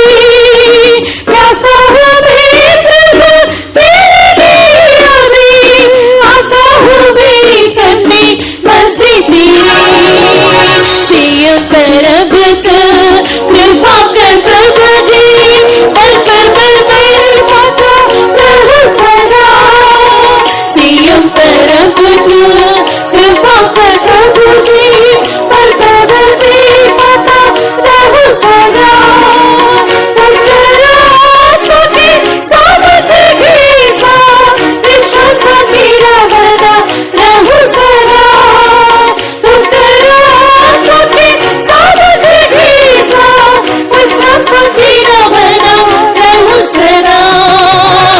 आनंद ऐसा और कहाँ है, ईश्वर जीवन की हर खुशी। आनंद ऐसा और कहाँ है, ईश्वर जीवन की हर खुशी। प्यासा हूँ मैं प्रभु तेरे लिए अभी, आता हूँ मैं करने मर्जी तेरी। प्यासा हूँ मैं प्रभु तेरे लिए अभी, आता हूँ मैं करने मर्जी तेरी। आनंद ऐसा और कहाँ है, ईश्वर जीवन की हर खुशी। आनंद ऐसा और कहाँ है, ईश्वर जीवन की हर खुशी। प्यासा हूँ मैं प्रभु तेरे लिए अभी, आता हूँ मैं करने मर्जी तेरी। प्यासा हूँ मैं प्रभु